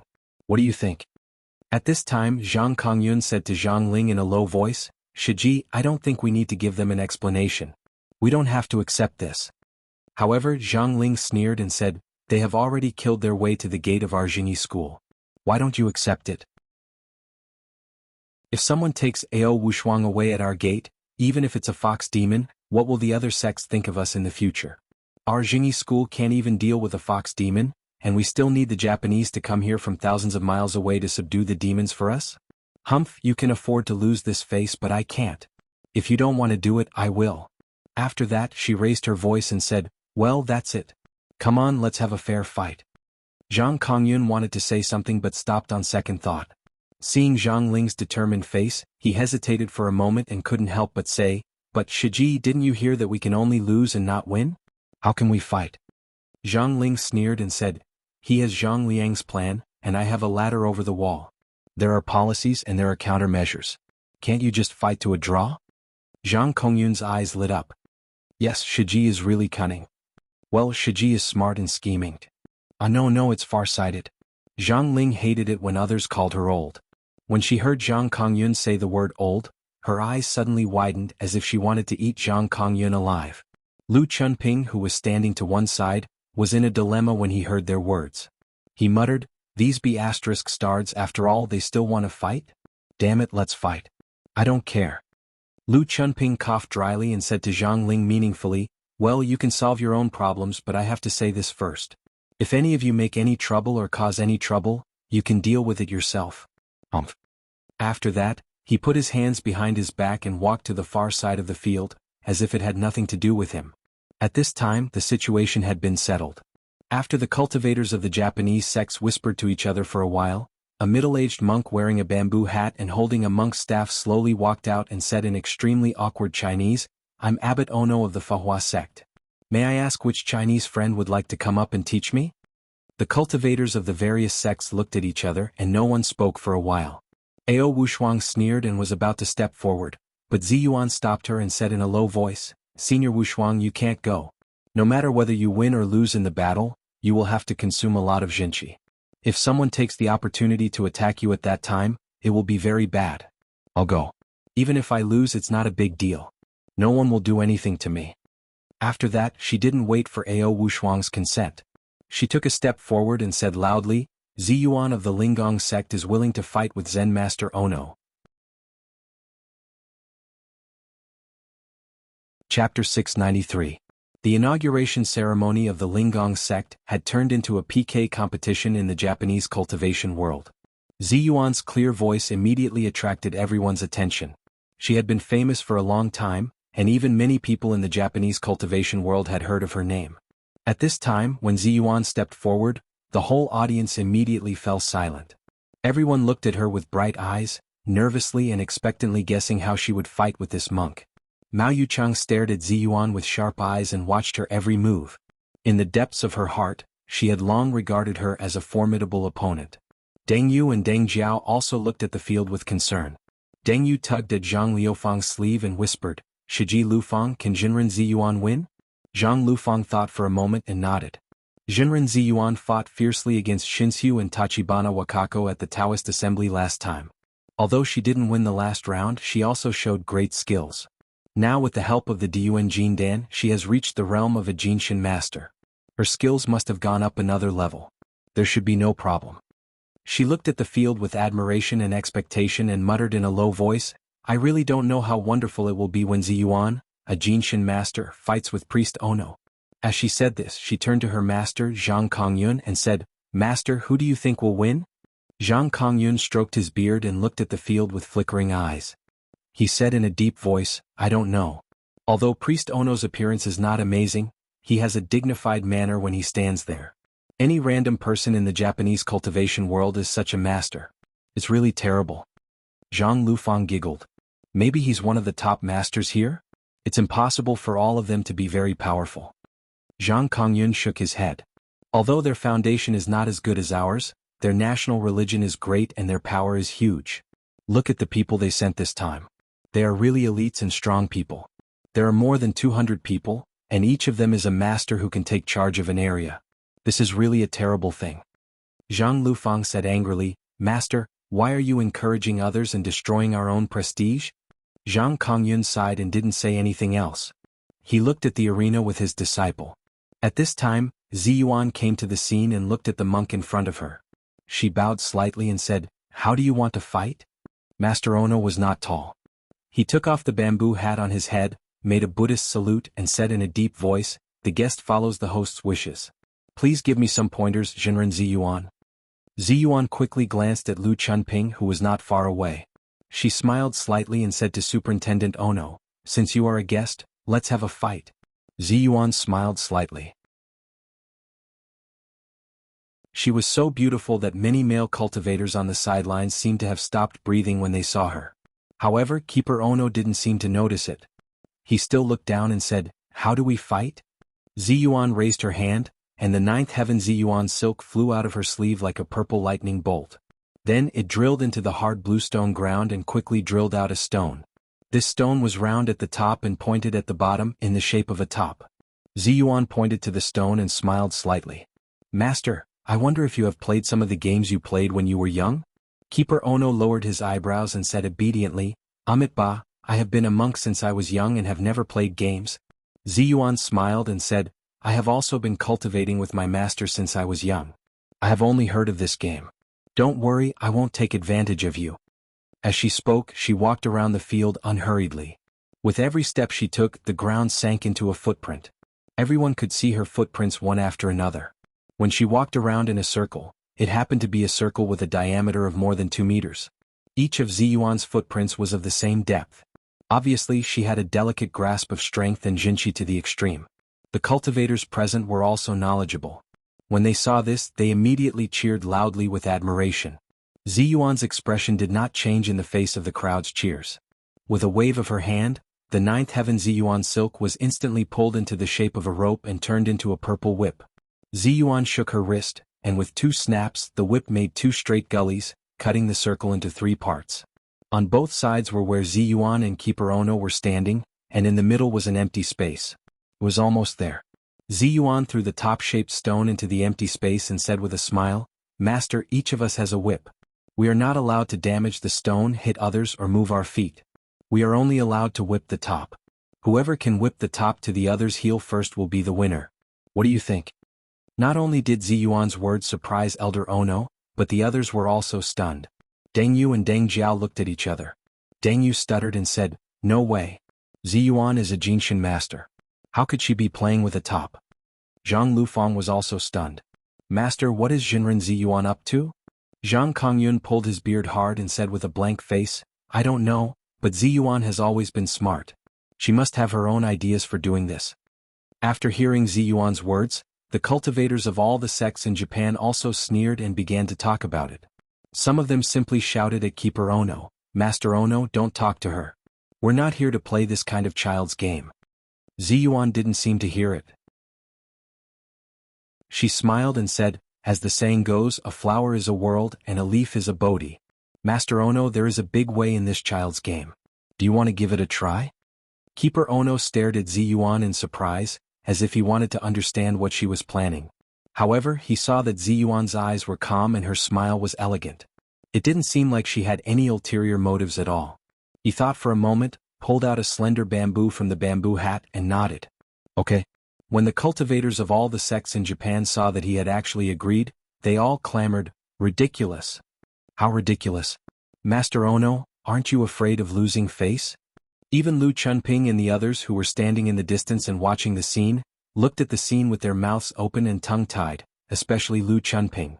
He also knew that these cultivators had unpredictable means. He was just thinking about feasting his eyes today, but who would have thought that Ziyuan would come up with such a wicked idea? What's so interesting about whipping a top? This girl is as beautiful as a fairy.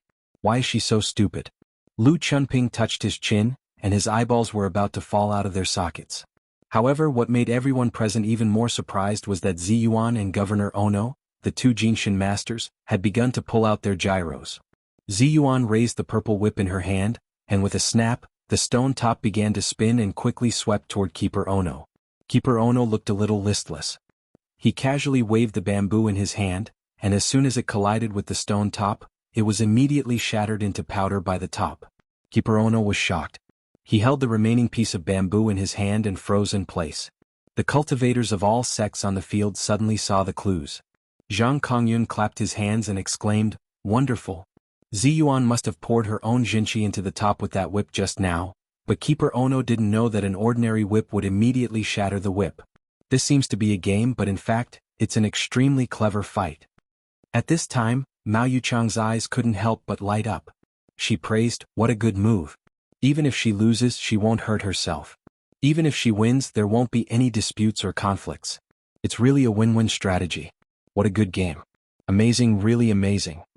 Su Yangzi also had a look of admiration on his face. "Now you know that there is always a higher mountain and a higher sky, right?" Mao Yuchang snorted and said, "We'll only know after we compete. This is just a petty trick." Su Yangzi smiled and stopped talking. He turned his eyes back to the field. When the cultivators of the Japanese cultivation world saw that Keeper Ono had suffered a loss and was stunned on the spot, they suddenly became anxious and shouted, "Nokuen, hurry up. You are the first one. You can't lose. Zen Master Ono, hurry up." After all, Keeper Ono was also one of the best in the Japanese cultivation world. He reacted very quickly. He immediately squatted down and used the remaining short bamboo stick in his hand to whip the top. This time he poured his chi into the bamboo stick, and with a snap he whipped the top off the ground. The top was extremely fast. It spun in the air and flew towards Ziyuan like a cannonball. Everyone saw that he was fierce, without the slightest mercy of a monk. If Ziyuan was hit by this top, her internal organs would probably be broken. They immediately exclaimed, "Dodge?" However, the rule that Ziyuan had set before was that her feet could not move. Seeing that the top was about to hit her chest like a cannonball, she was not in a hurry. With a flick of her wrist, the long purple whip in her hand wrapped around the top. Then, with a twist of her ankle, her body leaned to one side, and the power of the flying top was completely removed. Then she twisted her ankle back, turned around, and threw the top to the ground. This time, the top was like a meteorite falling from the ninth heaven, smashing into the hard bluestone slabs and causing them to cave in. The sharp bottom of the top was like a drill bit, drilling a gully and making a squeaking sound as it sped towards Ono Musashi. Ziyuan's counterattack caused the crowd to let out an earth-shattering cheer. Ziyuan smiled slightly and said, "Zen Master Ono, you can't whip the top off the ground." Keeper Ono now saw how powerful Ziyuan was. Just now, Ziyuan had casually caught it, but in fact, it was a combination of strength and softness. Without a very deep foundation of jinchi and a very delicate grasp of strength, it was absolutely impossible to do it. Moreover, Ziyuan had taken advantage of Inspector Ono's fierce strength and returned it to him. If he whipped it again, the top would definitely shatter immediately and he would lose for sure. Keeper Ono's expression was serious, and he no longer dared to look down on Ziyuan. He quickly pulled out a long bamboo stick from his bamboo hat and began to fight with a serious face. Chapter 694. The shorter something was, the less flexible it was. Just now, the bamboo stick in Officer Ono's hand was too short, so he had whipped the spinning top into the air. At this time, the spinning top was too strong. If he used hardness to resist hardness, the spinning top would definitely shatter and he would lose. Therefore, Officer Ono took out another long bamboo stick and gently whipped the spinning top, changing its direction in an instant. The cultivators of all sects present knew that this was an extremely ingenious battle. It was a test of the two people's exquisite use and control of their strength. No matter which side was careless, they would lose. Therefore, Ziyuan and Ono held the upper hand. One stood and casually waved the whip, while the other squatted on the ground and waved the bamboo stick with a serious expression. The two of them moved back and forth. Their movements were simple, but everyone watched with relish and did not dare to breathe. Some of the older cultivators immediately took this opportunity to comment on the strength, skills, and coping strategies of the two people. Although these younger cultivators were also the best in the cultivation world, they had never seen such a unique battle. For a moment, they watched with relish and listened even more attentively. However, Lu Chunping and the others on the sidelines had nothing better to do. How could they see the mystery and knack of it? In their eyes, this was a beautiful girl and a bored old monk whipping a spinning top in the field. Moreover, the two of them smoked for more than half an hour. The interpreter and the local officials on the sidelines were drowsy. Even Lu Chunping couldn't help but say unhappily after watching for a while, "What are these guys doing? These Japanese people have come all the way to Mount Longhu to play spinning tops with people? Are they crazy?" As he was thinking this, he saw that everyone was watching the two of them attentively. He felt extremely bored and kept yawning. Zhang Ling keenly saw his impatient expression. She suddenly had an idea and said a few words to her disciple, Zhou Ping, who was beside her. Zhou Ping's eyes lit up. She walked over to Lu Chunping with a smile and said, "Benefactor Lu, you must be very tired after coming all the way here. Do you want me to find a place for you to rest?" Lu Chunping's face lit up with joy, but he didn't immediately agree. Instead, he glanced at the field. Zhou Ping observed his expression and said with a smile, "Benefactor Lu, don't worry. How can we not know when to stop?" Lu Chunping's heart skipped a beat and she thought to herself, "I didn't expect these guys to be so ungrateful. I thought there would be a good show in their fight, but I didn't expect it to be so boring. There was no point in watching this kind of battle." Thinking of this, he chuckled and nodded to Zhou Ping. "Then please lead the way." Zhou Ping was overjoyed and hurriedly led this group of officials down the mountain. At this time, Ziyuan, who was in the field, had been watching and listening in all directions. When she saw Lu Chunping and the others leave, a smile suddenly appeared at the corner of her mouth. She saw that the top had just passed the line in front of Captain Ono, and when Captain Ono was about to whip it, she immediately whipped it again. Soon, two cracking sounds were heard. It was Captain Ono whipping the top. Just as the top was about to spin in front of Ziyuan, Ziyuan's whip followed it like a shadow and hit the top of the top. Like a nail, the top was nailed to the ground, deep in the area in front of Captain Ono. According to the rules that Ziyuan had mentioned, the top would only be considered to have lost if it turned in front of his feet. Therefore, although the top had crossed the line just now, Captain Ono had not lost. However, Ziyuan's whip had slapped the top into the ground and never moved again. Captain Ono and everyone present were suddenly dumbfounded. They all knew that if anyone whipped it this time, the top would not be able to jump out if the strength was too small. If the strength was too great, the top would immediately shatter. At this time, Sanji Tsunekatsu and the others finally understood and looked at Ziyuan in surprise. Ziyuan had proposed to play the top. It seemed like an ordinary child's game, but in fact it not only contained the mystery and skills of fighting, but also had a way to win. Not to mention winning a good start. In the end, Lu Chunping and the others left impatiently. It was really a good method to kill 3 birds with 1 stone. This person who looked like a fairy actually had an exquisite heart. Captain Ono was an honest person. How could he have imagined that Ziyuan, who looked as beautiful as a fairy, would have so many tricks up her sleeves? He stared at Ziyuan with his mouth agape. He was so stunned that he couldn't say a word.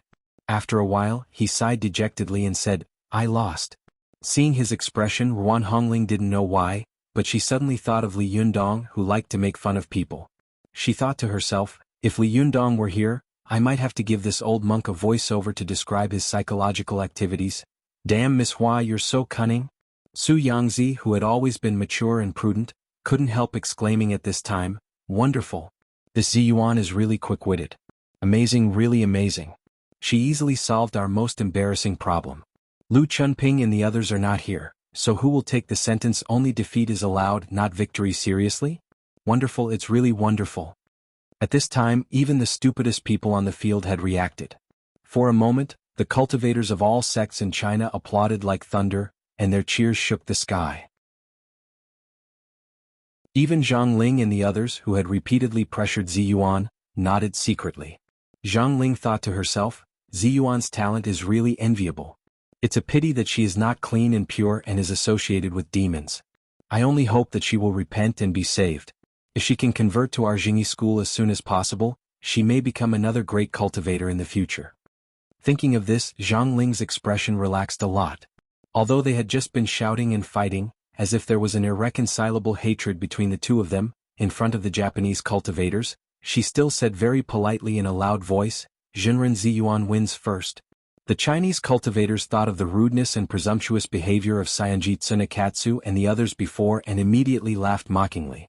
They also felt honored that Ziyuan had won. Some of the Japanese cultivators with dirty mouths simply cursed at the Japanese cultivators. Some of the Japanese cultivators who could understand Chinese were not willing to be outdone, so they cursed back. For a time, dirty words flew on the field, and their saliva mixed together. Keeper Ono was considered a famous cultivator in the Japanese cultivation world. He was over 50 years old, but he had been cultivating for more than 40 years. He was also a famous Jinshin master. Sending him to be the vanguard was to test the waters, but it was also to ensure victory. But they had never expected that Keeper Ono, who was extremely strong in fighting and was known as the permanent Vajrang in the Japanese cultivation world, would lose. Saionji Tsunekatsu and the others all looked embarrassed and angry. Imagawa Kagumo and Kaisai Hikaryuni looked at each other and nodded.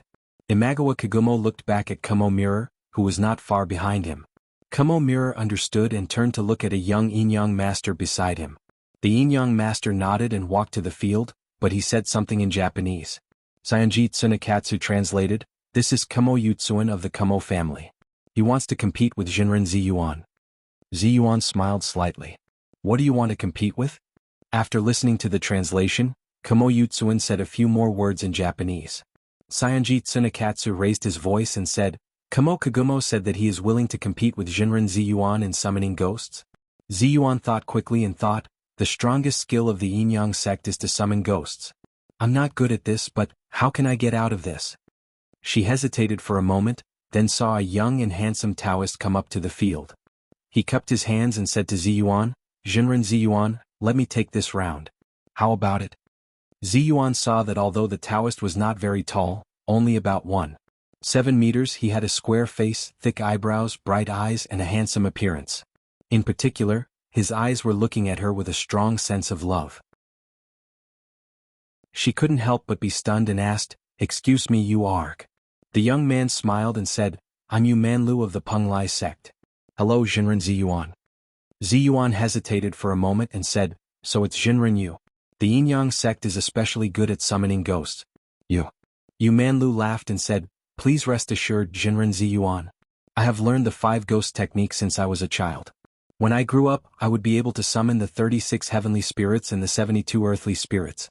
Jinren Ziyuan, just watch the show from the side. I will not bring shame to our Chinese cultivators. Ziyuan thought for a moment and realized that she was indeed not good at this, so she said, Well, please be careful, Jinren Yu. As Yu Manlu listened to her gentle reminder, he was so happy that his bones felt lighter. He laughed out loud and casually walked onto the stage. He took out a talisman from his robe and chanted a few words in a low voice. In an instant, the talisman began to burn by itself. In front of him, a 3-meter-tall golden-armored figure slowly appeared. It was holding a steel whip in its hand. At first glance, everyone could see that this golden-armored warrior was majestic and awe-inspiring, making them feel a sense of awe and veneration. Ziyuan was slightly shocked and whispered, Is this the Tianyong star Yao Gongxiao of the 36 heavenly spirits? This person looks young but he has some strength. As soon as Yu Manlu summoned Yao Gongxiao, many people in the field immediately cheered. Zhang Kongyun nodded secretly and said to Zhang Lufeng, Look, he is the same age as you, but his magic cultivation is much higher than yours. Yu Manlu can be considered one of the best in the Yangshan phase. He is only one step away from the Jinshin phase. When he steps into the Jinshin phase, I'm afraid that there will be another great master in the world. Zhang Lufeng made a face at him and said, Bah, isn't it because you didn't teach him well? It's the father's fault if the son doesn't teach, and it's the master's fault if the disciple doesn't teach. Zhang Kongyun was so angry that he glared at her. You be ******. But before he could finish his words, he heard a cry of alarm coming from the field. "Be careful." They turned their heads and saw that the golden-armored strongman summoned in front of Yu Manlu had suddenly turned his head and whipped at Yu Manlu's body. This time not only was Zhang Kongyun stunned, but even Yu Manlu was dumbfounded. He couldn't understand why the god he had summoned would turn around and hit him. While he was in a daze, the steel whip instantly lashed at his body, sending him flying like a sandbag. The crowd was in an uproar. They didn't know what had happened, but Yu Manlu had already been sent flying. Ziyuan turned pale with fright. She hurriedly flashed and caught Yu Manlu's body. However, as soon as she caught Yu Manlu, the Vajra flew in front of her, raised its foot, and stomped on her with an earth-shattering momentum. Well, it's finally completed. In addition, tomorrow is my birthday. Please bless me, hee.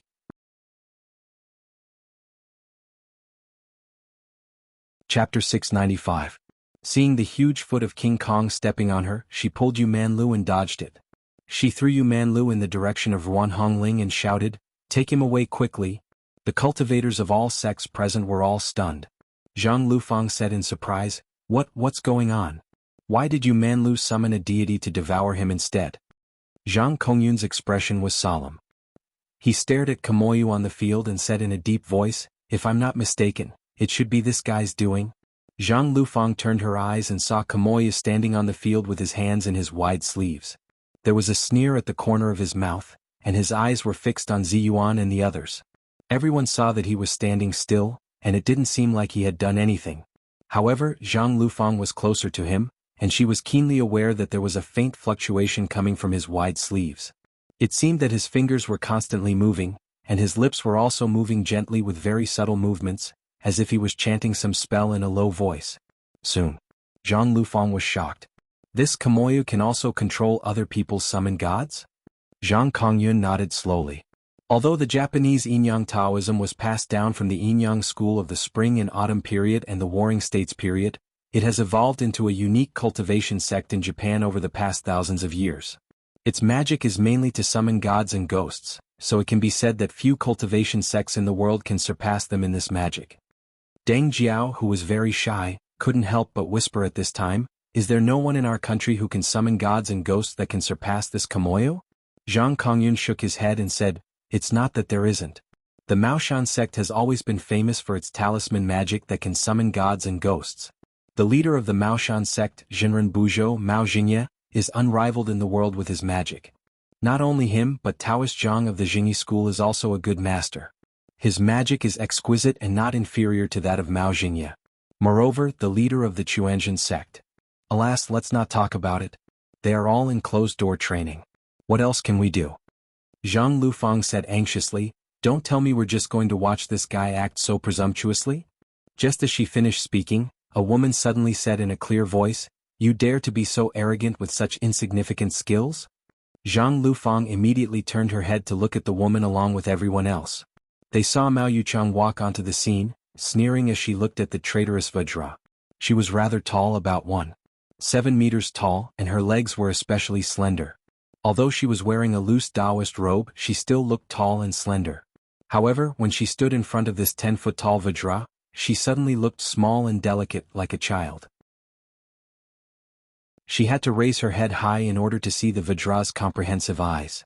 Almost there, the Vajra glared at her, then turned around and smashed its steel whip at Mao Yuchang. Mao Yuchang sneered and stretched out her slender hand to receive the steel mace. Everyone saw that she was actually going to use her bare hands to receive the steel whip of the King Kong. All of them were so shocked that their expressions changed, and one after another they loudly shouted. However, when Mao Yuchang stretched out her hand, a yin-yang pattern appeared in her palm. This yin-yang pattern spun rapidly, emitting a bright black and white light that enveloped Yao Gongxiao. When Yao Gongxiao was enveloped by this light, his entire body seemed to have become rusty. Cracking sounds could be heard, followed by a shrill scream. The Vajra warrior's body also constantly emitted black smoke. When the black smoke rose into the sky and slowly disappeared, the Vajra warrior slowly turned into countless golden light fragments and flew into the sky in an instant. Mao Yuchang turned around and looked at Kameo Yutsuan with a face full of contempt. She sneered and said, "We agreed to compete in summoning gods and ghosts, but you despicably used puppetry. What kind of ability is that?" When everyone heard this, they came to a realization. Those who didn't understand hurriedly asked, and only then did they know that the god that Yu Manlu had summoned was secretly controlled by Kameo Yutsuan. This situation was equivalent to using the opponent's strength to fight.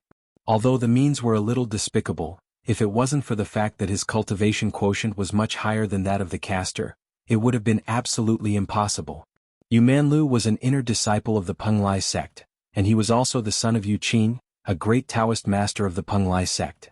His cultivation quotient of magic was also one of the best of the younger generation. No matter how bad his cultivation quotient was, he was still at the top of the yang spirit. But even so, he was still sent flying by the whip of the god summoned by his opponent. Everyone couldn't help but look at Kameo Yutsuan in horror, thinking to themselves, how could this ordinary-looking Japanese be so powerful? And the cultivators in Japan have never heard of his name. Could it be that any random person is so strong? Is the Japanese cultivation world so powerful?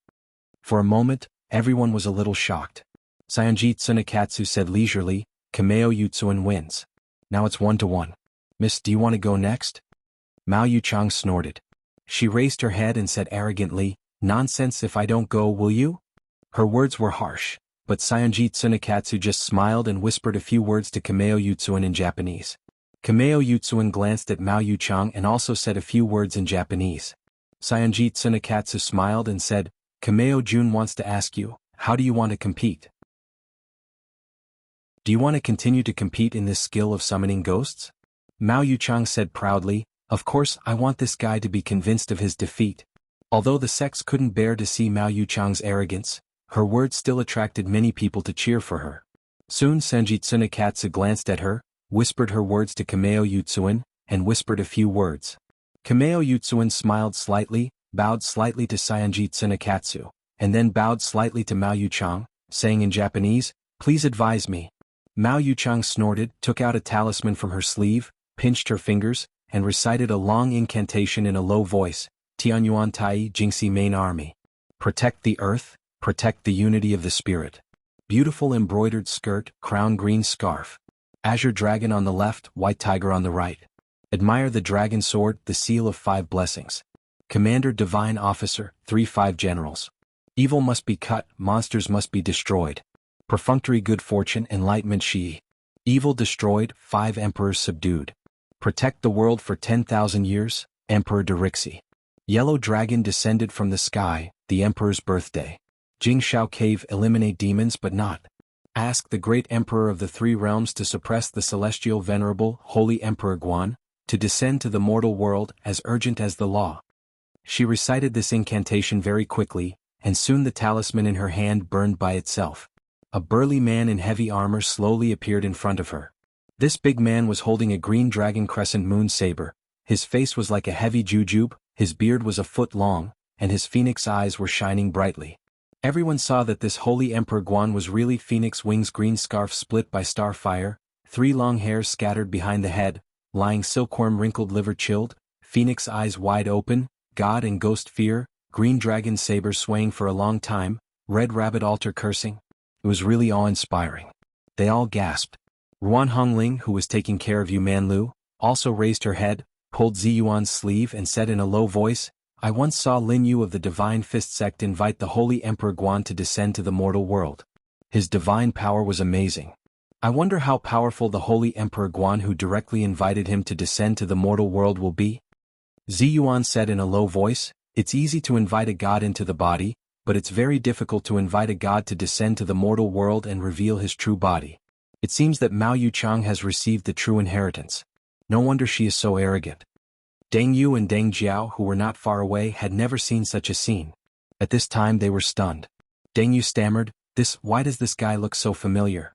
He looks very awe-inspiring, but the hat on his head. Why is it green? Deng Yu's words were unintentional, but they almost made the cultivators next to her laugh. They saw that although Guan Yu was awe-inspiring, his green hat was really eye-catching.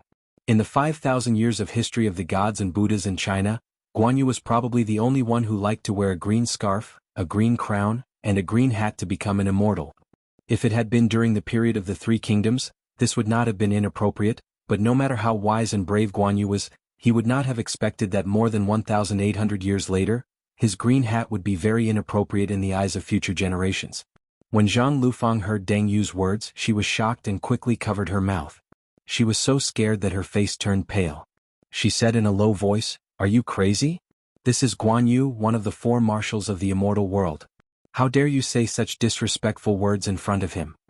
As she said this, she spat on the ground and said angrily, "Ba ba," spit a few times. "It's too disrespectful."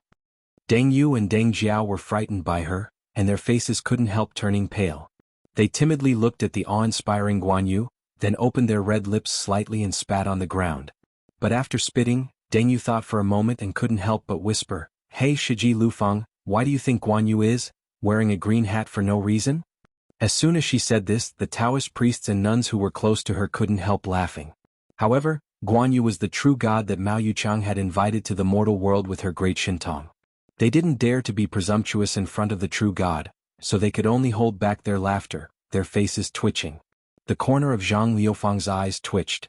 She stared at Deng Yu and saw that Deng Yu's expression was simple and didn't seem to be teasing her, so she rolled her eyes and pretended to be mysterious.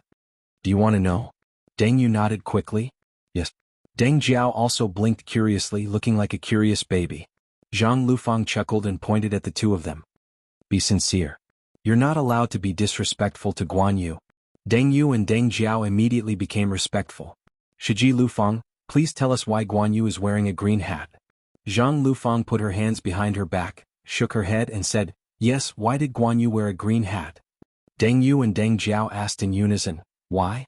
Zhang Lufang said seriously, "Because he was happy to." As soon as she finished speaking, Deng Yu and Deng Jiao were stunned. Then they both lowered their heads, their shoulders kept shaking, and their teeth were clenched tightly, for fear that they would laugh out loud if they relaxed. Many cultivators nearby also burst into laughter. They couldn't help covering their stomachs and rushing out of the field. As soon as they turned the corner and hid, they couldn't help but burst into laughter. Zhang Kongyun had heard their conversation clearly. At this time he couldn't help but turn his head angrily and shout, "How dare you? How dare you make such a joke in front of a true god? Do you want to be kicked out of the sect?" Zhang Lufang, Deng Yu and Deng Jiao looked at each other and secretly grimaced, not daring to say anything more.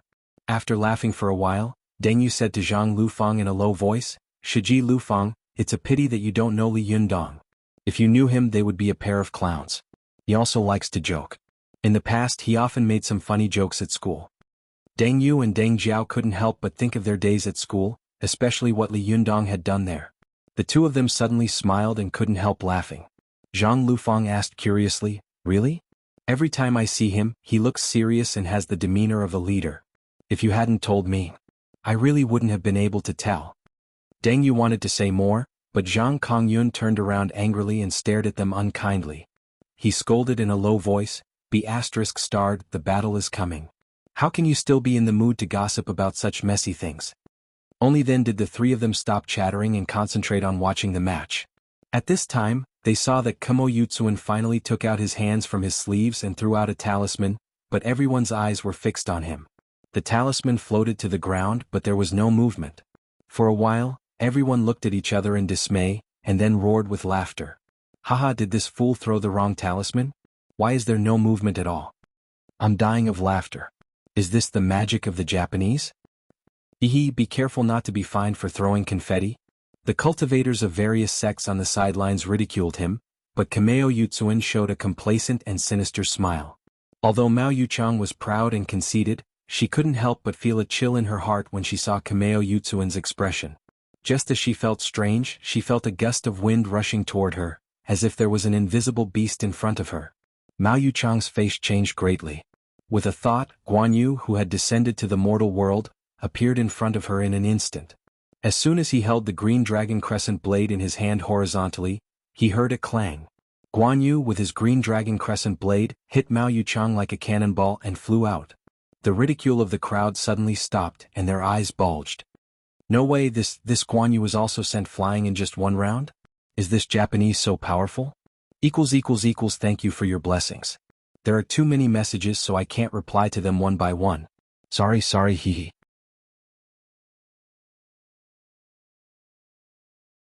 Chapter 696. When everyone saw that Mao Yuchang, who had been arrogant before, had been released, they were all shocked. Ruan Hongling and Ziyuan had just been praising Mao Yuchang, but now they were suddenly speechless and looked at each other. Ruan Hongling said dryly, Shiji, what's going on? Mao Yuchang can't be so weak, can she? Ziyuan's face darkened. After thinking for a while, she suddenly reacted and blurted out, I know. As soon as she finished speaking, she saw a figure return to the field like a gust of wind. It was Mao Yuchang who had been blown away. After all, Mao Yuchang was a Jinshin master and a direct descendant of the Maoshan sect. She had been cultivating since she was in her mother's womb, so how could she be defeated so easily? She glared at Kamiyukin, pinched her fingers, pressed them against her forehead, and recited the incantation in a rapid voice. The heaven law is clear, the earth law is spirit, the yin and yang are refined, the water spirit appears, the spirit light is absorbed by water, the heaven and the earth are connected, the dharma is carried out, the yin-yang dharma mirror, the true form appears, the true form appears, I am under the command of Sanmao Jinjuan, open the heavenly eye. It's as urgent as the law. Mao Yuchang let out a loud shout, and a slit appeared between her eyebrows, revealing a third eye that was radiating with a brilliant light. Ziyuan saw that her third eye was different from Li Yunyang's Wisdom King vertical pupil. Mao Yuchang's heavenly eye was the same as a normal person's eye. It was horizontal, and it looked no different from an ordinary person's, except that there was an extra eye. She nodded to herself and said, Mao Yuchang is really smart. She can see that the ghost summoned by Kamiyukin is invisible. She opened the yin-yang dharma eye and reacted very quickly. No wonder she is an inner disciple of a famous sect. Ruan Hongling said curiously, can't the demon-subduing emperor of the three realms see an invisible monster? He can't be so dirty, can he? Ziyuan laughed and said, although Emperor Guanxing is powerful in terms of rank, he is only one of the four marshals of Taoism. You know what the four marshals usually do in the Hall of Nine Heavens, don't you? Ruan Hongling suddenly said, I remember. When Qiong, one of the four marshals, is in charge of the southern heavenly gate. I think Lord Guan Yu is the same. It turns out that Guan Yu is just a small security guard in the heavenly palace. After that, her awe of Guan Yu weakened a lot. She said worriedly, is Guan Yu really so bad that he can't beat the Japanese? The stronger the caster is, the stronger he will be. Mao Yuchang didn't open her heaven eye before, so Holy Emperor Guan couldn't see this invisible monster. Now that she has opened her heaven eye, I believe Holy Emperor Guan should be able to see it. Ruan Hongling curled her lips and said, I see. I thought Guan Yu was omnipotent. The two of them were talking on the sidelines. Although their voices were soft, Mao Yuchang, who was not far away, still heard every word. She was angry, hateful, ashamed, and annoyed. After she opened her heaven eye, her mind was connected with Guan Yu, who had summoned him to the mortal world. When Guan Yu saw the 2-meter-tall, ferocious-looking Shikigami standing in front of him, he immediately swung the green dragon crescent moon knife in his hand and slashed at it. The air around him seemed to have been sucked dry by this slash. The momentum of the knife was violent and fierce, like a raging fire, suffocating people. Everyone in the Japanese cultivation world couldn't help but be shocked. The Japanese were fond of reading The Three Kingdoms, and they also admired Guan Yu, the sage of martial arts who was loyal and righteous. They saw that although Guan Yu had suffered a small loss before, his subsequent slash was aggressive and had the divine power of the sage of martial arts. For a moment, many people were afraid. On the field, Kamo Yutsuan's eyes also flashed with fear. As soon as he was afraid, the Shikigami who was connected with him also became timid. But as soon as his Shikigami retreated, Kamo Mirror of the Kamo family suddenly shouted in Japanese, Idiot, how can you retreat in front of the enemy? Kamo Yutsuan's body shook. He gritted his teeth and directed the Shikigami to bypass the Holy Emperor Guan, who was rushing over, and rushed toward Mao Yuchang. Kamo Yutsuan saw that Mao Yuchang had been maintaining the finger gestures and posture of opening her heaven eye after opening her heaven eye and seeing his Shikigami. He secretly guessed that this heaven eye spell would be maintained all the time, so he was betting on this point. If Mao Yuchang dodged, not only would she lose her spirit, but the heaven eye spell might also disappear. At that time he would have the upper hand again. And Mao Yuchang was not easy to deal with. When she saw the opponent's Shikigami rushing toward her, how could she not know what the opponent was planning? If it had been in normal times, she might have temporarily avoided it. But now that she was proud and arrogant, how could she stand it when she heard the private conversation between Ziyuan and Ruan Hongling? Mao Yuchang gritted her teeth. Relying on her Jinshin to protect herself, she ignored the Shikigami who was rushing over. Instead, she stared at Kamo Yutsuan angrily, controlling Holy Emperor Guan to swing his sword at Kamo Yutsuan. The situation on the field changed in an instant. Although Holy Emperor Guan's status in the heaven realm was not high, he was still a marshal of heaven. In the blink of an eye, he rushed in front of Kamo Yutsuan and chopped down with his sword. Kamo Yutsuan saw that the sword was in front of him in the blink of an eye. Although it had not yet reached his body, the momentum of the sword had already caused goosebumps to explode all over his body. He couldn't help but be shocked to the extreme. Subconsciously he wanted to jump and dodge. But how could his dodge compare to the speed of Holy Emperor Guan's sword? With a crack, one of his arms was cut off. The severed arm flew in the air and blood spurted out. On the other side, almost at the same time, the Shikigami summoned by Kamo Yutsuan had already rushed in front of Mao Yuchang. The fingers of this Shikigami were as sharp as iron hooks, and they suddenly stabbed toward Mao Yuchang's abdomen. Mao Yuchang usually did not walk around in the secular world, and she rarely fought with others, especially in a fight of life and death like the one in front of her. Soon she wanted to take this blow head-on, but she did not know that this Shikigami was a ghost god raised by the Kamo family for more than 1,000 years. It was far from being comparable to an ordinary ghost. Moreover, Kamo Yutsuan himself was also a master of the Jinshin level. The 5 fingers of this Shikigami were as sharp as knives, and there was a golden edge at the fingertips, which was specialized in breaking the protective Jinshin. Mao Yuchang saw the 5 fingers of the Shikigami pierce into her abdomen, and she suddenly felt a sharp pain all over her body. The 5 elements in her body were broken, and the protective Jinshin collapsed in an instant. Her whole body was lifted high by the Shikigami, and then she was thrown heavily to the ground like a rag bag. Mao Yuchang let out a scream and spat out a mouthful of blood. She covered her bleeding abdomen with her hand, and her whole body curled up into a ball.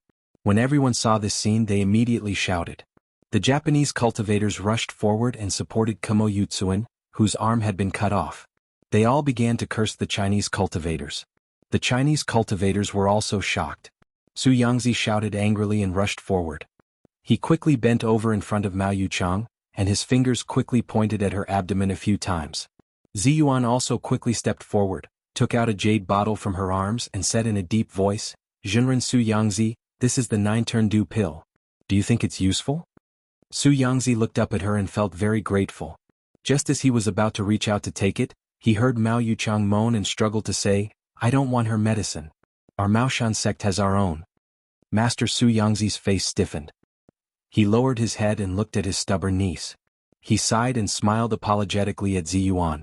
Then he took out a small medicine bottle from his bosom and quickly poured a few pills into Mao Yuchang's mouth. Ruan Hongling, who was standing to one side, couldn't stand it and said in a low voice, "You treat my kindness as evil. Shiji Yuga." However, Ziyuan raised her hand and interrupted her. She said in a low voice, "Don't say such things in front of the enemy. Jinren Yuchang and Kamo Yutsuan are fighting. I'm afraid that there will be a problem." Indeed, as Ziyuan had said, there had been some scruples when the two sides had fought before. They were afraid of causing trouble, especially when Ziyuan had fought with Elder Ono.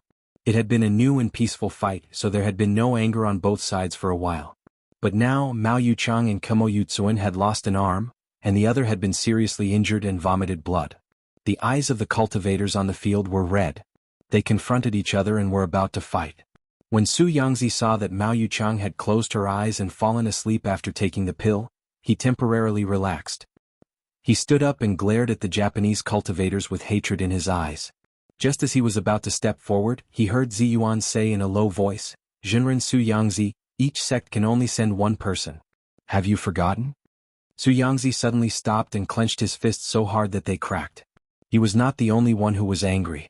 In the Japanese cultivation world, there was more than one person who was on good terms with Kamo Yutsuan. Soon a tall monk jumped out of the crowd. This monk was about 30 years old and he was Kamoyu's best friend. Although one of them practiced Buddhism and the other practiced Yin-Yang, although their paths were different, they were like-minded. They often drank together, had fun, and talked about cultivation methods. When he saw that his friend's arm had been cut off, he couldn't bear it anymore. He jumped onto the field with a zen knife in his hand, raised his two thick eyebrows and angrily roared, "I'm Takahashi Shota of the Pure Land School. You hurt my best friend. I want to avenge him." As soon as he finished speaking, a young Taoist jumped into the field, pointed at him angrily and shouted, "Bah, are you the only one injured?" Takahashi Shota had a rough appearance, and his eyes were as wide as copper bells. "Who are you?" The young Taoist admired Mao Yuchang's beauty and wanted to say a few words for her. He said loudly, "I'm Zhou Kunshan of the Jinshan sect Yuk." But before he could finish his words, he saw Takahashi Shota roar angrily. He raised his Zen knife high and slashed at Zhou Kunshan's face. When Zhou Kunshan saw that his saber was still more than 10 meters away, he sneered.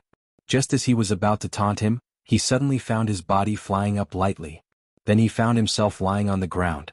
His lower body was still standing, and blood was spurting out like a fountain from the lower half of his body. Only then did Zhou Kunshan realize that he had been split into two by Takahashi Shota. He was horrified and was about to escape when he saw Takahashi Shota take a step forward and slash at his yang spirit again. With a bang, Takahashi Shota's knife smashed Zhou Kunshan's yang spirit into pieces in an instant.